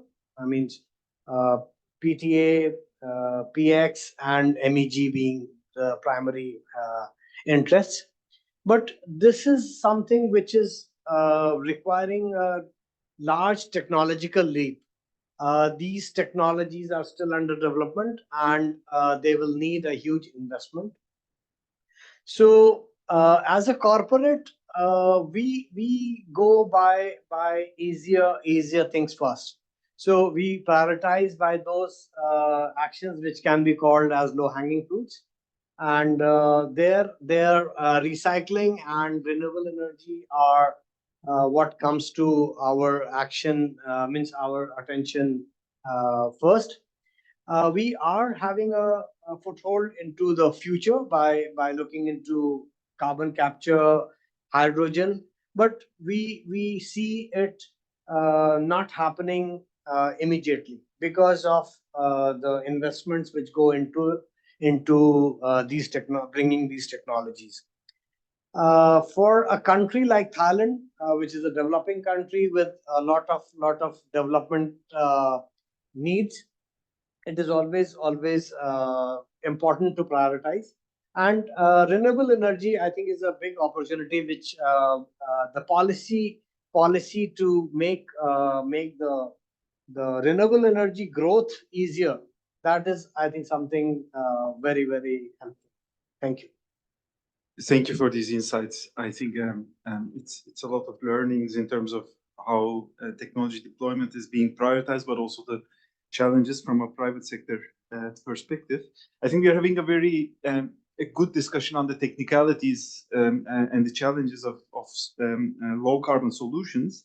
But I think it's also very important to hear the financing sector views as well. We have the Security Exchange Commission here. We have the Kasikorn Bank here. So I want to turn to them, but just before that, there's one question still remaining in my mind.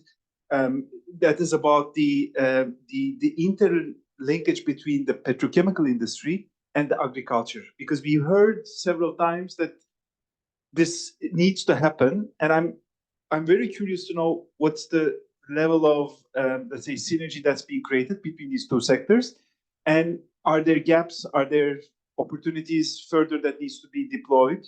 Maybe we can hear from the Ministry of Agriculture on this, but also other sector players if they have views. Very curious to hear those as well. So maybe to simplify also, is the biomass available that is needed for petrochemical industry? Let me ask it this way.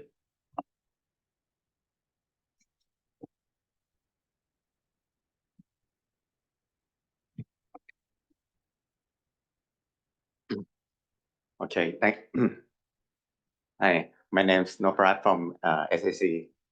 Thank you for hard question.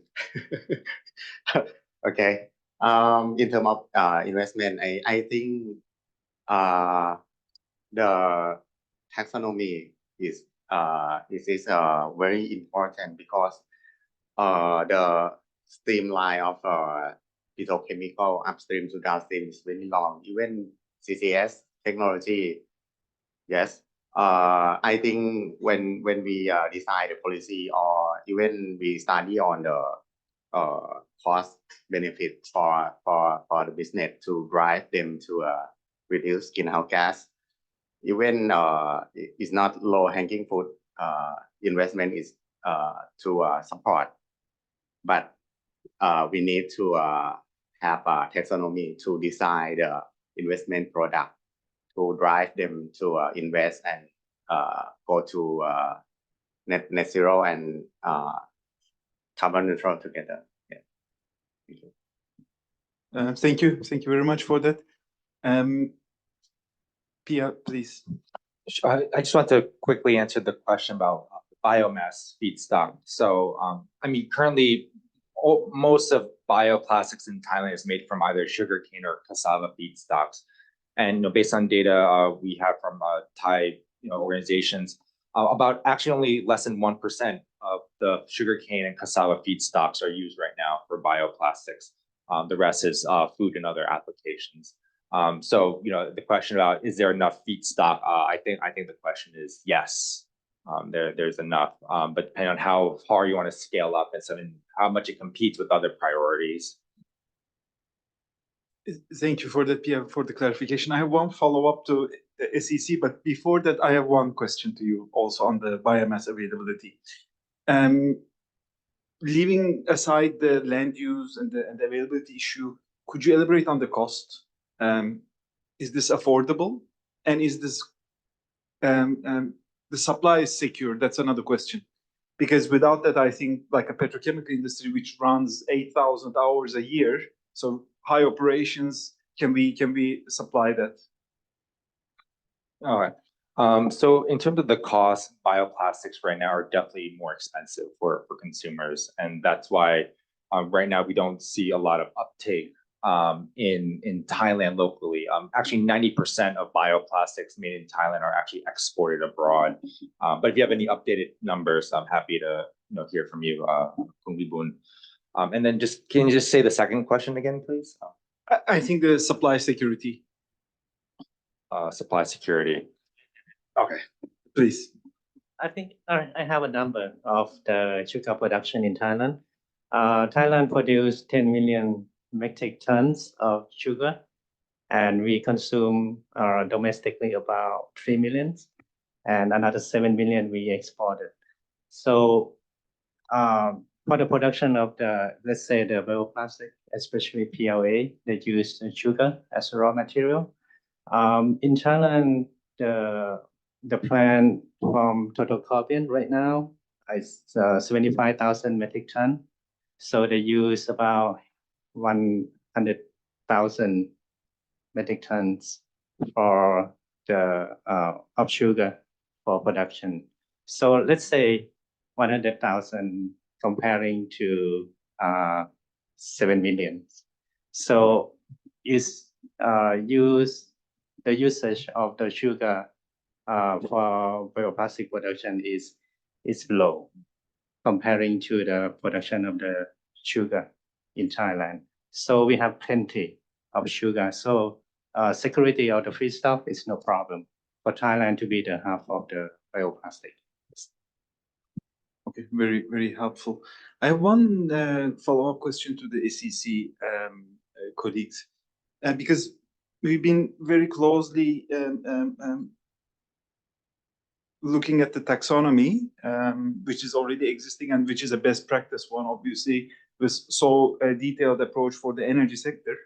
What is the expectation for a, let's say, a new taxonomy for industry sector in terms of technology scope? Is this expected in terms of, let's say, existing technologies? Is it a more energy efficiency focused one, or will there be, we've heard, more capital intensive technologies? Is that of interest? How would that look like as a first step, a taxonomy for industry? For the industry sector, it is in the pipeline for the phase 2, and phase 1 we have cover of energy sector, and this is for the energy. This is the main point of the petrochemical. Also, Kun Charanchai said that we should have to balance renewable energy and renewable energy use. I think if the taxonomy phase 2 is finished, I think when we design for the policy and technology will align with the investment. Yes. Thank you.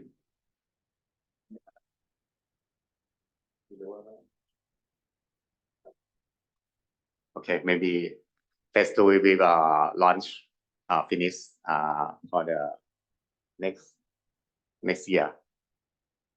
Yes. Thank you, Cecile. Yes, thank you very much for all the insight.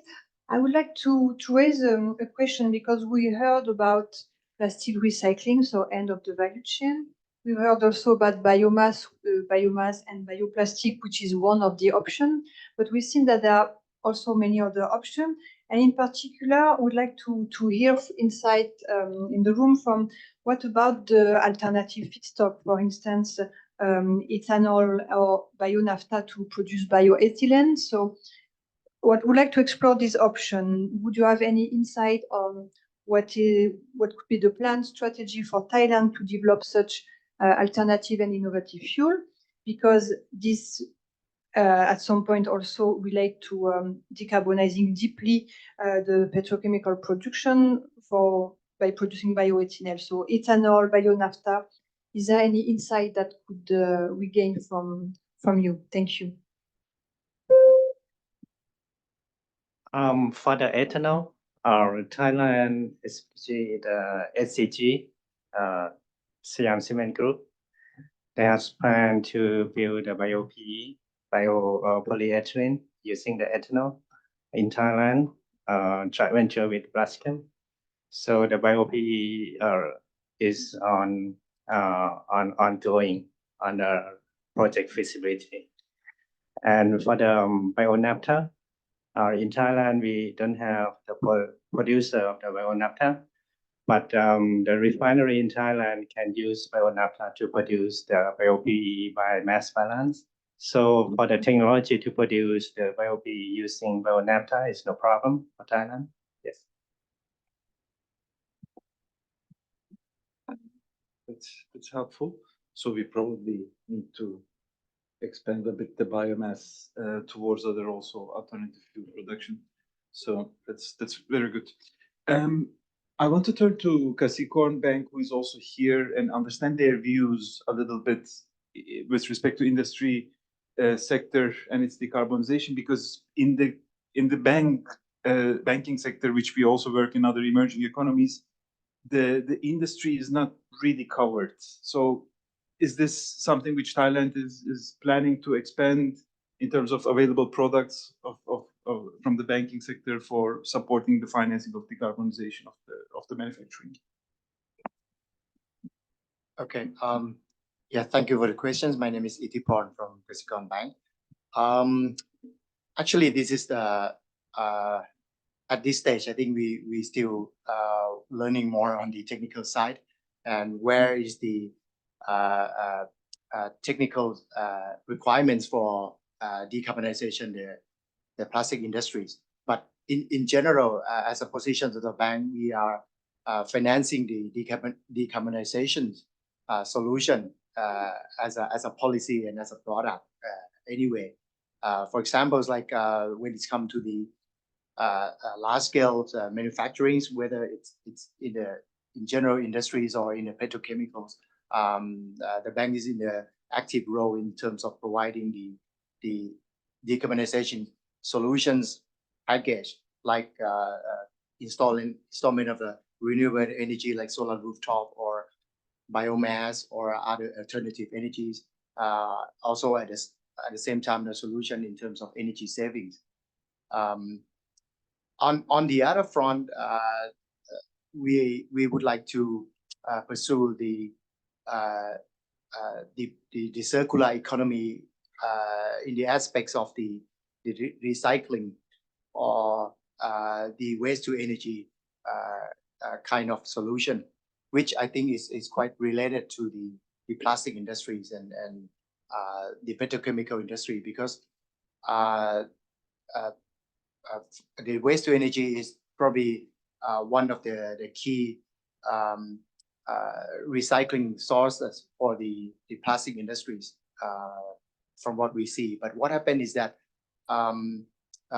there's still the bankability issues in that kind of structures or waste to energy sector, because what happened is that the source separations in terms of plastics and other kind of waste are still not quite organized in Thailand. So we're quite interested to see the development of this initiative, whether it also would bring some value to the energy sector as well. Okay, so that in general, the bank positions on our view on this industry. Are there any other comments, suggestions from the financing angle, which any one of you would like to add?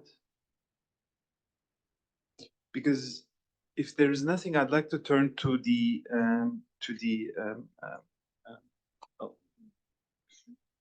okay. I'd like to turn to the Ministry of Industry for the Department of Industrial Works. Because I know that there's a lot of work also going on the SME side there, which is relevant for the plastic industry, obviously. And if there are any comments, feedback you'd like to share. And also the same question for the Office of the SME Promotion. I've seen some representatives, and if there are comments, also very happy to hear. Maybe Kun Kitipan, if you would like to start. Since from my work for the Department of Industrial Works, actually main responsibility we concerned about the regulatory of the production process, and for the SME, actually we have many projects every year from government budget to assist the production in many industry. We have like clean technology or environmental management system to implement in the factory. And for the project that we discussed today, I think we have the point to concern. First is the time frame of the project. For 1.5 years, normally we have to launch many activities to implement and conclude the project. And for the technical assistance also, we have to review and point out the activity to implement or to assist and match the time frame and the situation of the company, and also the financial assistance, actually, I think we don't have criteria or concern so much because there are many modality of the tools on the assistance. Right now, our ministry, we have like a decarbonisation loan for the SME, and it's amount of about over 10 billion on the scope. Not 10, 1,000 million. This is the budget line for the SME assistance for 1 or 2 years. But it's just the loan, not the giveaway. But actually, when we discuss with the company or the business, they prefer free money, not the loan. Then, yes. Okay, thank you. I'll respond to your questions on the time frame and how this project can help on the implementation. But if there is any comment from the Office of the SME Promotion, I'd like to hear that as well. Okay. I agree with you that we work in a very constrained timeline. It's 18 months, it's short. But as you've also seen, this project is very targeted for a number of low carbon technologies, which I think we are starting to prioritize today. What type of financing instrument is needed and what type of enabling investment environment is needed. We've heard some challenges on the technical side. I think that also requires attention. We've heard the need of business models across the value chain, what works and what not. We need to further elaborate on those. And once those solutions are identified together with this group against the pipeline of projects, I think then those outcomes could be taken up by the financial sector to be able to go to the next stage of being financed and implementation. I think we'd like to use this platform to facilitate that as well. So to make or to match make basically between the projects, with the investors, with the financiers. But this 18-month period, I think what will be important that we use to be able to work together to identify where OECD should support which projects. We heard biomass, renewables, efficiency, and so on and so forth. What type of solutions for financing are needed? And then we could take from this group, from this discussion, and then take it to the next stage beyond the 18 months. And we'll be very happy to be playing a role there and support that process also after that. So I hope we don't see this only as an 18-month project, but a long-term collaboration that is starting today. But thank you very much for that comment, Kunkita. Please. So just something that was said a lot today was around like end of life use of both regular traditional plastics and also bioplastics. There isn't really an infrastructure or sort of waste management system that is truly reflective of the capacity to be able to compost bioplastics, even if we go down that route. So the question is like, I feel like we're not really covering that part of it, at the end of life management and the recycling part of it, where there are steps that can be taken, and lots of countries have taken many, many monumental leaps forward, particularly in Korea, Germany, Japan, on how to use both traditional plastics and bioplastics. So I think there's an opportunity there for both peer learning on what Thailand could possibly do, in addition to set up the infrastructure for the eventual bioplastics sector that will emerge, right? Very helpful. Please. Actually, just to respond to that point, actually is the key of this, because if you would like to recycle it, you need to make sure that it can be separate. So as said by Kun Rashini as well, what the World Bank doing at the moment is like technical study to support the pollution control department, also the Office of Industrial Economics, to do the business model for the MRF, material recovery facilities, to make sure that the waste can be separate. There are so many dimensions of this, because once the waste can be separate, you can ensure that each type of waste, including plastic, can go through the right channel of it to make it circular. And the other thing is that waste to energy is one of the option, but indeed among the waste composition, you still need to make sure that it can be separate further, and the end part of it that cannot be recycled will just go through the RDF, the waste to energy. So what we would like to do at the moment is to do what could be the business model for this material recovery facilities, and that we would like to encourage this study to further for the private and public investment on this to make sure that the problem of this circularity can be solved and associated with other pollution problem as well. Thank you. Please. So I forgot to mention that bioplastic is not only compostable plastic, or it's also include bio-based plastic like bio-PE or bio-PET. Those bio-PE and bio-PET can be used mixed with conventional plastic and no problem in the recycling. So it can be used 10%, 20%, or 100% without any contamination. And the other one is the biocompostable. That's used for single-use plastic that difficult to recycle. And right now the end of life, like the composting facility in Thailand, doesn't have much enough for composting. So the policy to increase the composting facility in each area in Thailand is also important. Yes. Also in Thailand, composting facility is not just for use for bioplastic only. The problem of the waste in Thailand is the food waste. 50% of Thailand waste is food waste. And right now it's not proper selection or the collection or the disposal of the food waste. And it's contamination with the normal waste, especially the plastic waste that make the recycle difficult.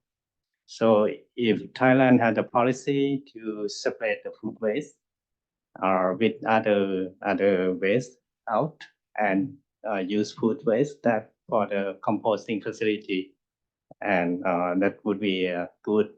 And I think it's a good policy to have, especially in Thailand.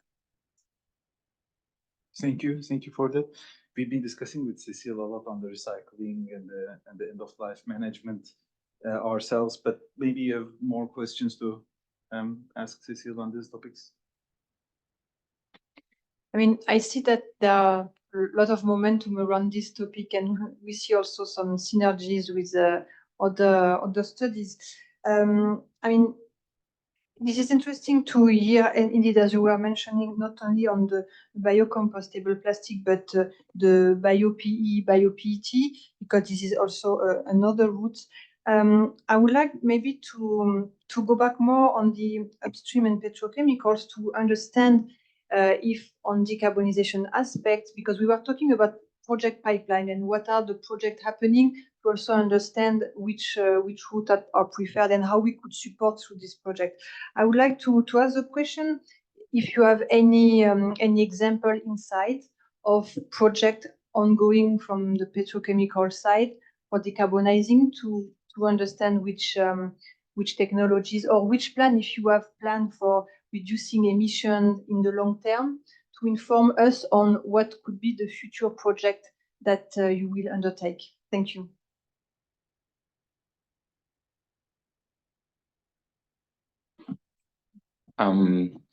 Actually, at this moment, I think we focus on the energy efficiency, and as Kun Charanchai mentioned, energy efficiency is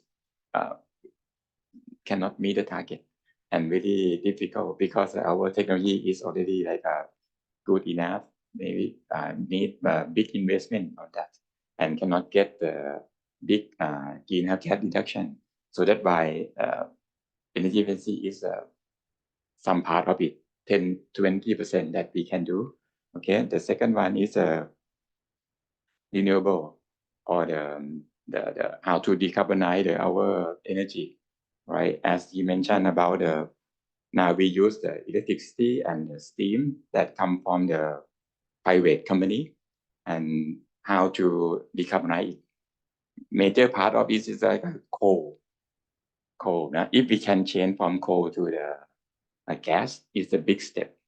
And after that, maybe we can increase the bio portion, biogas or something that can be bring down the greenhouse gas level. Okay. For the technology, I think 50% everyone say the same thing. It's like CCS, and we think that it's come after 2030. Okay, so we take time, and I think at this moment very expensive, like $200 or $250 per ton carbon. It's huge, right? So that is the long-term activity. Okay. Yeah. So. Thank you. May I add more for CCUS?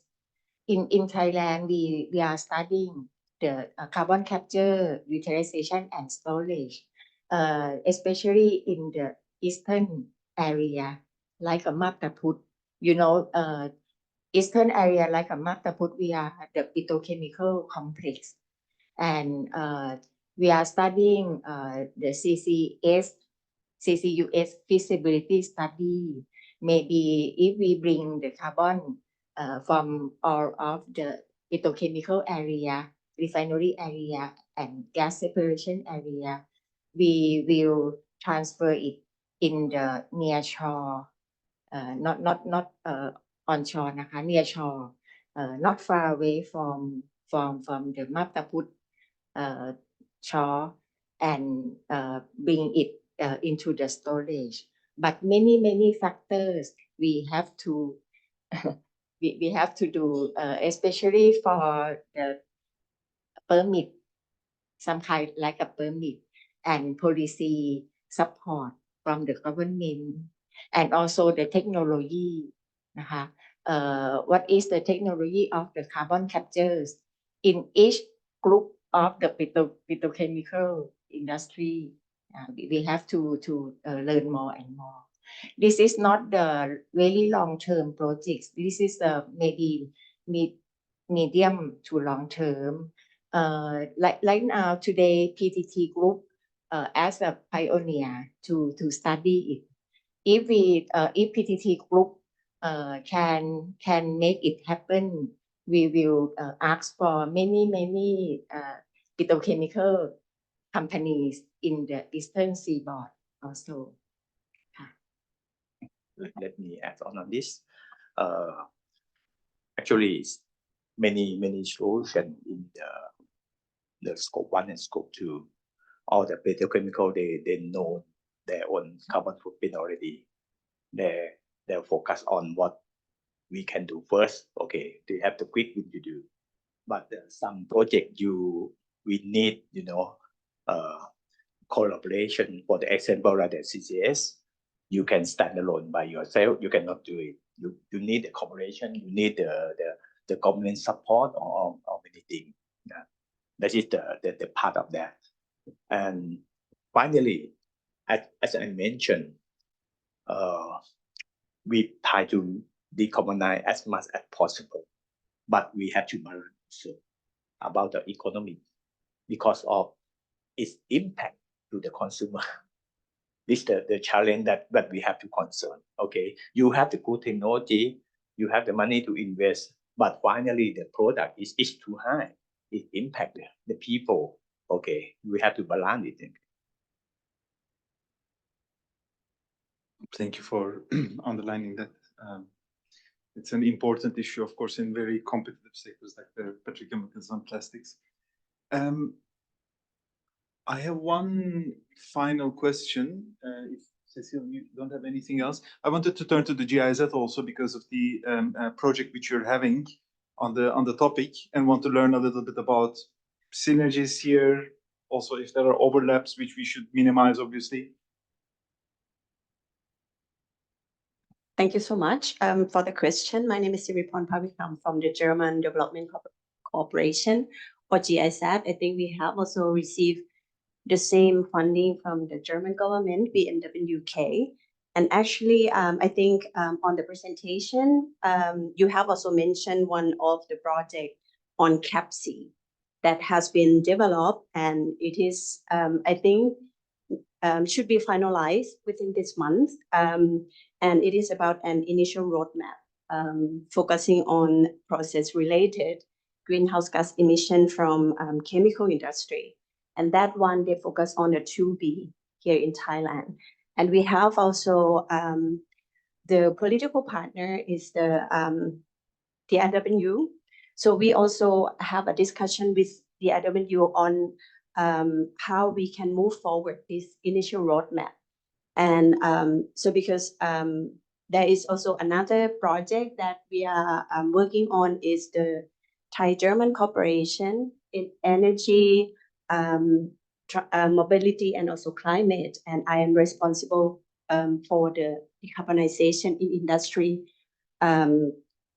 roadmaps. And we have identified 4 subsectors which contribute to the high greenhouse gas emission. The first one is cement. The second one is petrochemical, pulp and paper, and then the last one is food and beverage. And we starting to work on the decarbonization roadmap in cement first. And then the second one or the third one could be also the petrochemicals. Right now, so GIZ is not working alone in this project. We have also the consortium partners. So we have also KMUTT as the Thai think tank, and we have also Agora Energy Vendor to be also, and also Fraunhofer to be also the technical think tank from Germany. And in that particular area, we would like also to, enhancing the capacity for demand side management of the industry towards decarbonization. And we are looking at the comprehensive technological option assessment. The second one is also to, looking at the demand side management, and also to, looking at the policy recommendation. And the third one is also to looking at the pilot solutions, which we call the city labs. And right now we are in the initial stage, also to looking at the initial roadmap that developed by one of the GIZ project, and also to looking at the demands from the political partners like the IW, and also the EDE is also political partner of the TGEMC industry component, and also to work also closely with the partners, the petrochemicals industry here in Thailand. So this is just to give you an awareness that so we will work on this further, and of course with the international organization with OECD, UNSCAP, and also World Bank on this. Thank you. Excellent, thank you. I think I see an immediate complementarity here. I think the financing angle of the framework, which Cecile is leading here, with all the technical work you're doing, I think there's a good synergy, and we should discuss further to promote that. Thank you. I also see colleagues from the EPO and the DD from the Ministry of Energy. And if there are any comments, suggestions, feedback, I give the floor to you.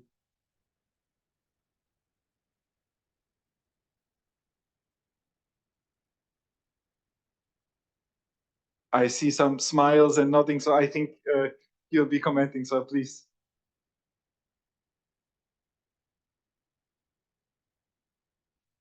Yes, so I think Apple and DEDE, so we have been working on the energy sector component, like at least for me, we work on energy efficiency and renewable energy. And I think I have heard from all the stakeholders here.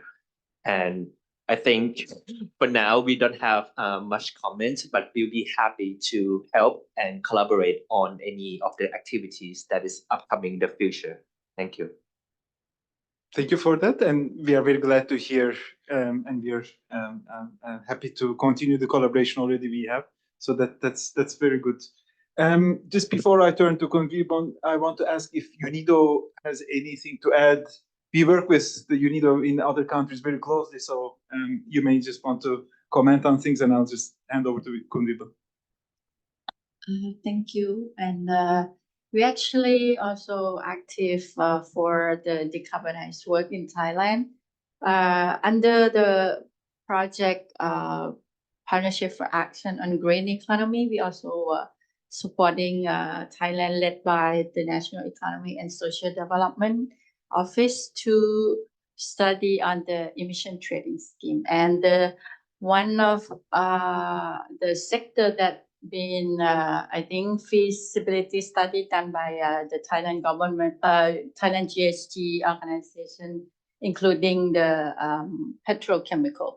But I'm glad that there's many organizations work on like GIZ and OECD and the other like World Bank also supporting like petrochemical, cement and steel and food and beverages sectors, which are the carbon intensive sector. Right now, UNIDO has developed the work plan with the UNEP to I think to do the decarbonization work in cement, steel, mainly cement, steel. So we will also gathering information from OECD and also the international partners as well. Thank you. Thank you for that. Indeed, we are in discussion on the steel, cement, and I think the petrochemicals complement each other. So we cover all the hard to abate sectors. So we look forward to the next steps of collaboration. I see my colleague Agora in a given in the back, please. Yes. First of all, thank you very much for OECD and congratulations for the active event this morning. So yeah, I'm Tarinya from Agoha. So based on the today discussion and also from the further like cooperation which we are doing with GIC on the TGCMC project and also with KMUTT Bangmot University and the other project in case, actually would like to summarize into kind of 5 kind of main topics that I'm also hearing from our delegates discussed today. So I think when we are speaking about the decarbonizing petrochemical industry, although 18 months is probably not too long, but it's also not too short. So if we kind of can categorize into kind of maybe the first thing, if we would like to make focus on the direct decarbonization, let's say in productions, for example, energy efficiency, of course, heat recovery or new technology replacement, for example, like hydrogen production technology in future, or the fuel switching. That could be quite straightforward as we present this morning. And that requires some set of supporting financial mechanisms to ensure the investment in Thailand from now, it start to, align with the carbon neutrality rather than go the other side. Or the second thing that I also hearing the delegates mentioning today is also about when we are talking about decarbonizing petrochemical industry and plastic, are we also including the value chain of it? This will include kind of supply or renewable energy, hydrogen, which will, go to the national energy plan and also with the, EEP and also ADP plan in future, and also CCUS as mentioned earlier. And it's also will touch upon the infrastructure development plan of Thailand, right? Which maybe linked to the NESDC plan as well. Or are we now talking about the, climate and trade nexus as well, the framework here, because that will cover scope 1 and scope 2, like direct and indirect emission, and that could link to CBAM. One office is from Europe, and also we have keep hearing more from US and also from Canada as well. That will kind of impact quite, I don't think it's going to be a long term, but maybe short to medium term. And also keep hearing about the life cycle assessment or waste management. That also one, and the perspective. And the last one is I keep hearing about the externality, social environment's impact. So this just about the 5 kind of topics, but it depends on how we would like to frame in this, OECD 18 months project now. And yeah, good to hear from, all input today. Thank you. Thank you very much. I think all these 5 categories I cannot prioritize them. They're all equally important. I think we need to see what's the areas which OECD can support with its experience. Actually, I'm very happy that during the last minutes of this discussion, the climate related issues are mentioned. I'm just looking at my colleagues from DCCE, if they are here, and want to hear their feedback. And I also see online the TGO. So that's, I suppose, the Thailand Greenhouse Gas Organization. If there are also any comments there, we'd like to hear. I didn't forget about convene. I'll come back to you at the very end. So please. Good morning. I'm Siwat Kachalan from the DCCE. Thank you for your presentation. You have a policy, Thailand policy from carbon neutrality by 2050 and net zero emission by 2065. So we have a focus to support this comment in the meeting room. I have support energy sector investment such as RE, EE before, because it's not it's have not impact to high price product in Thailand, and for the technology roadmap in Thailand, we plan to support biomass energy, include CCUS around 2040. So you can study pilot project before, and when we have sound of a commercial product, you can investment in the project next time. This is my mention. Thank you very much. I think we need to have a further discussion with you and your team to understand the timeline of all of this, because this is very important, which will, at the end of the day, will impact the petrochemical industry and this transition costs. So very helpful inputs. Thank you. I want to also turn to my colleague who's online, Paramount from the TGO, if there are any comments from their side.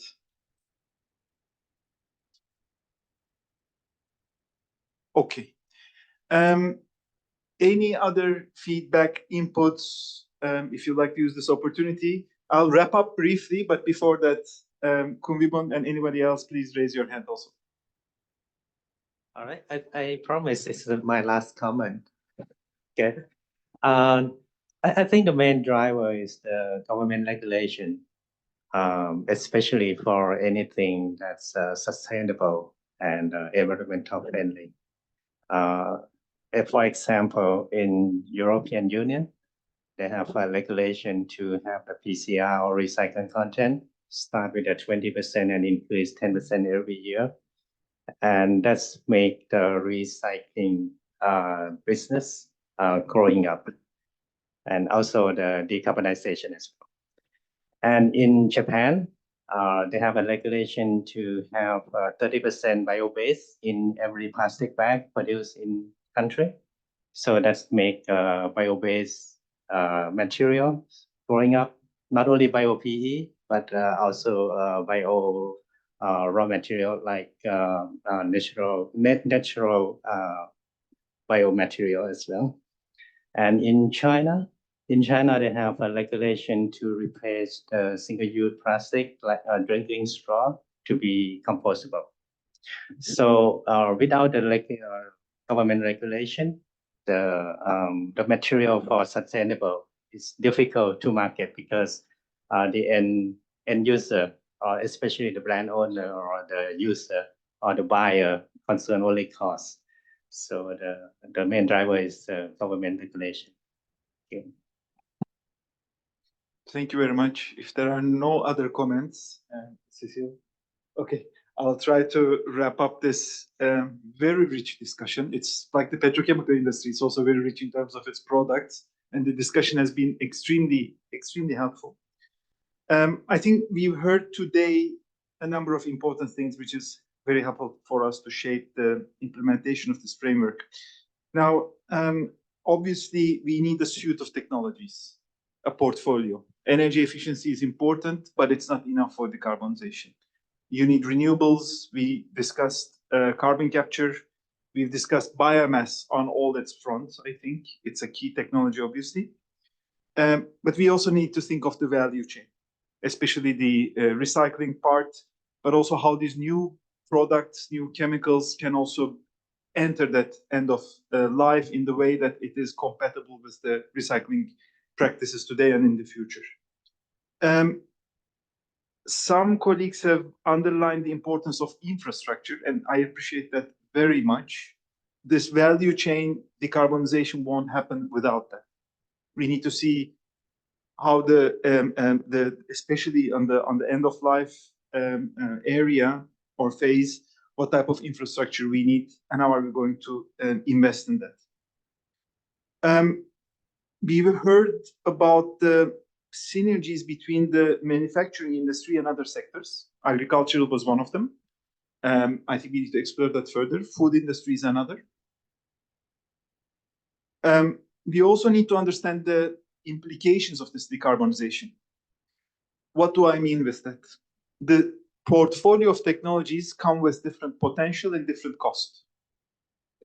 And competitiveness is key. We've heard that. In that sense, we need to see, are we going to invest in these technologies today? Are we going to wait for their commercialization? How are we going to prioritize those? While we are also exposed to issues or questions around trade, there's a for every country this is on the agenda. So we also need to consider those priorities. How are we going to make this decarbonization happen? The framework which my colleague Cecile is leading here is going to provide the solutions on the financing. So how are we going to close the cost gap, especially for technologies that are more expensive, like carbon capture and so on, and biomass maybe also to some extent. What type of regulations, what type of legislation, what type of government support we need to create the enabling conditions. So that's the second solution. And then the third one, which I've heard a lot today, is what other successful countries are doing. So how can we bring some best practices? And I think we'll also need to look at that in more detail. I think this is more or less all we've discussed. We are extremely thankful for this participation, but also obviously to the NESDC colleagues here who have put a significant effort for the organization of this meeting. So we very much appreciate all their support and look forward to the continuation of the collaboration. As for immediate next steps, my colleague Cecile will be coming back to you for a virtual workshop at more technical level. We've done some homework at our end. We want to present those. We'll need some more specific inputs. So we'll come back to you with a timeline and plan for that, which will then lead in the third quarter of this year, again, to meet with this group to look at the business case assessment, so the cost gap and how to close that. That is the key immediate next step. And thank you again, and very much looking forward to the dialogue. Cecile, anything you want to add? Just want to thank you everyone for coming. Thank you very much for your insights. And we look forward to continue the collaboration with you and NESDC. And indeed, we will continue shortly and in a few months with assessing this different route for decarbonization with this virtual workshop. So thank you again, and looking forward to collaborating with you all. Thank you.